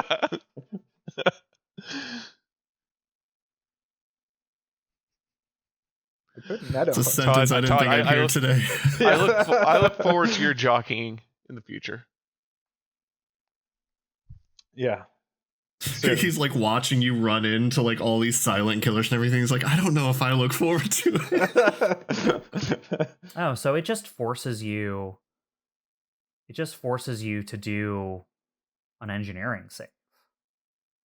That's it? Okay. Yeah, I don't think it's gonna... gonna do that though. Oh. Instead, it is going to hit you with Assassin's Mark. It chooses a character in line of sight. For the rest of the scene, it has resistance to all damage caused by you. Damage it deals to you cannot be reduced in any way, and it gains 1 accuracy to all saves forced by you. It has selected you as its target. So basically, the resistance I get from Skirmisher doesn't apply for him? Or is it for all people? It's specifically to you. No, I mean, like, if the Berserker attacks, does he also benefit from that mark? No. This is it getting a custom mark on you for its own benefit. Okay, cool. I'm gonna put the. That's a lot of bad things. Though. I'm gonna put the tier 2 what a symbol debuff on that would be. Oh yeah, just make you shit. Here, be shit for the rest of the fucking game. What do you mean? I can see you. That's all I need. Like shit. All right, Chimera. It has hit you with its Assassin's Mark, and now it is going to follow up with a Heated Blade attack on you. Whew, okay. I'm just writing this all down because I know I'm going to forget this. Believe in you, buddy. Thanks, boss. Why is KESTRAL targeted? Get untargeted, KESTRAL. I agree with this message. All right. Oh boy. Crit. Dislike. So it rolls a 13 plus 5 Yikes. on its accuracy. And it doesn't get the resistance, right? No, you get no resistance, nor does your armor apply. Shit. It just does 5 damage to you straight up. All right. It But does. it takes 3? Yeah, I was gonna say it does take 3 armor piercing though. It has resistance, so it'll take 2. To armor piercing? So all damage done by you, it has Armor resistance. piercing and resistances don't. Yeah. Resistance doesn't affect armor piercing, or it doesn't. It ignores armor piercing. Oh, I'm in trouble. All right, that is Silent Killer. Oh, that's Now he's locked on. What's up? Would Chimera be able to brace against an attack from that guy, or is that also it would only 'cause that's provide resistance, right? Exactly. He technically cannot even brace from that damage. That did occur to me. That's why I was like, I'm concerned. Yeah. Essentially, Chimera, your core power grants you brace without having, like, to actually lose the action. Wouldn't I get double resistance then? Well, No. you have a new target. That's right. Now, so. I'm thinking difficulty. All right, Comet, you're up, bud. All right, so I'm going to put lock on the pack hunter, which I will immediately consume to do an invade attack. Well, I'm going to put the lock on so that I can take it off. Okay, it's on you're pack putting it on the hunter, though. berserker. Yeah, you did the wrong guy. Not that it matters. Kinda. Oh, that's right. I can target guys. I can click on them. Yeah, and you target should tell me which thing you're targeting. There we go. pack hunter. All right, so let's do that with that's going to be with 2 accuracy. Okay, that will hit, I think. Oh boy. 29 would do it. Yes. Okay. So first things first. My my snow crash skill says that when I hit with a tech attack that consumes lock on, your target must choose to either take 2 heat or be pushed in 3 spaces in a direction of your choice. Pack Hunter gets to choose heat or push. Yeah. It'll take the 2 heat. Okay, and that's in addition to the invade heat it already gets, so it has 4 heat. Cool. It takes 4 heat. All right, cool. And then for my invade option, I'm going to do puppet system. I'll just put it in the chat here. Okay. Hold on. It's going to like. Damn, is it just me or is Comet coming online this combat? He's making up for last fight. I'm in my element now. Okay, so this. I mean, if you're just gonna move it, it's going to take the movement instead of the heat. Then. Okay, so this is an interesting thing. How do you read this? So this is my skill, my snow crash skill.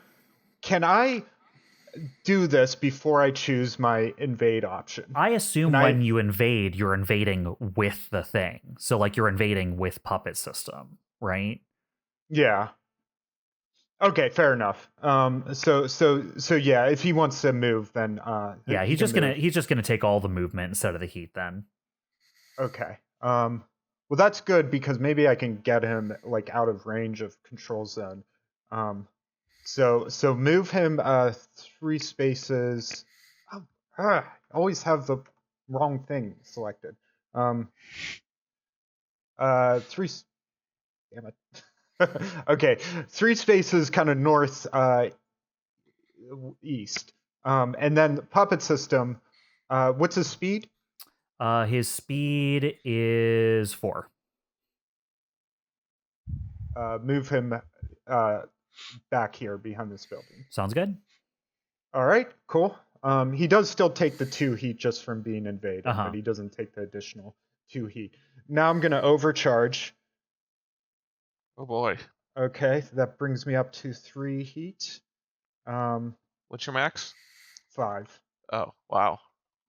Yeah, but it's worth it. And I'm going to now select Smack Berserker S. The one down in Control Zone 4? Yeah. How do I select him?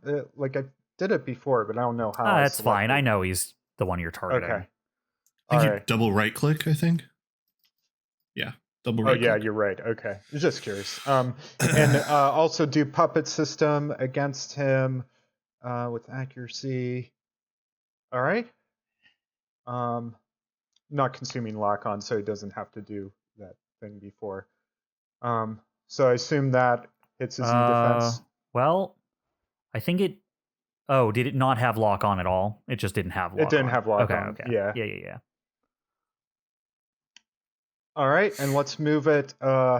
What's its speed? Berserker is 5. It's going to go all the way down here. Sounds good. Very nice. All right, and since I haven't moved, and I took a quick action to do lock on, I get a free lock on now.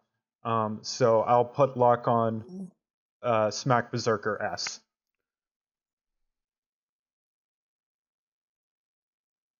So the one down here. Yeah.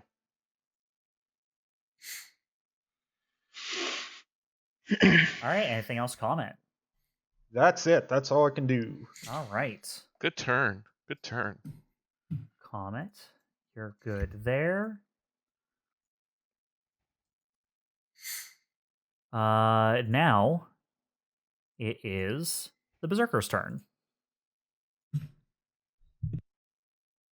Hey, CHIMERA. That's me. All right. Then the first thing that's going to happen is it is going to swing its chain axe at you. Okay, he does have difficulty because of the skirmisher. Soft cover? Soft cover gives you 1 difficulty. Oh, okay. Or causes someone to have difficulty. Soft cover. All right. An 8 will miss. It does miss. He does get Didn't poked. expect that. All right. For how much? 3 armor piercing. And then I guess he's going to attack again. He does have resistance to all damage unless impaired, stunned, immobilized, shredded, slowed, or exposed. So 2. That's fine. Oh, and I forgot Silent Killer, who took that damage from you, by the way. Remember from your pokes? Yeah, the ferrofluid healed him back up from the spikes. I figured as much, yeah. Now, since the Berserker did get poked, he gets to do an aggression, which is another chain axe swing. So this will be against you again, Chimera. Yep, same deal, difficulty. Miss again? Yeah. Dodging and weaving. All right, and then it heals from the ferrofluid as well, but not enough to get back to full this time. Yeah, I figured 4 might be more than a quarter of its health. At least I hope it is. Well, it was also damaged from beforehand as well at that point. Okay. So, all right, I think that I did damage, guys. Everyone's turn. Lasting damage. On.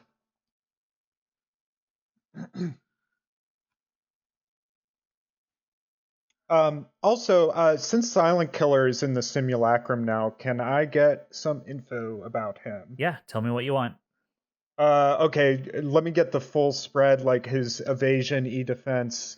Evasion 15, e-defense 8. And structure, HP? Structure and heat. Structure is 1, HP is 15. Heat is? Heat is 7. 7? Okay. He has armor 1. I assume you want to know that. Yep. And what weapons does he have? He has a heated blade. Okay. I'm assuming reactor 1. Hmm? Reactor 1 as well. Reactor. You said structure 1, so. Oh yeah. You said reactor. Yeah. I forgot about that. Okay. Anything else anyone wants to know? It has, what was his e-defense again? Sorry. 8. 8.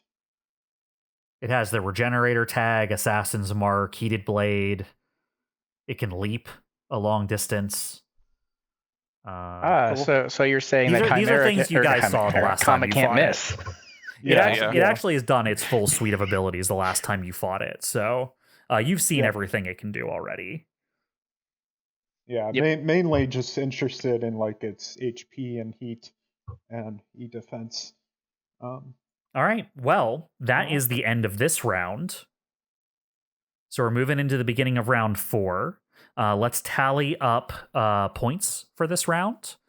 So it looks like you guys get 3 points this round. Whew. Bring CJ, it up to 5. I know you're salty 2. about the one-hit ships, but I doubt we would have got 3 points if we had them. Yeah, a lot of them would have been dead, Yeah, but we'll find see. out. So at the end of the round and the beginning of the new one, you hear RC come over the line and say, "Oh shit. Stop calling!" And that is where we're going to end this episode. Cliffhanger. We're halfway through, guys. You got through 3 rounds. You just need to make it through 3 more. And hey, you're in the lead. What could go wrong? Nothing. Everything. You intentionally said that to jinx us. I think everything's going perfect. I mean, you guys had a great round. We did. No, it was an incredible round. Everyone did. I mean, mostly, yeah. Well, yeah, everyone did pretty good. COMET actually helped. Who would have thought? Helped by a lot. Stabilized. COMET, you got 2 points. That's a lot in a control mission. So that's fucking great. All right, well, we will see you all next time to see how this fight finishes out.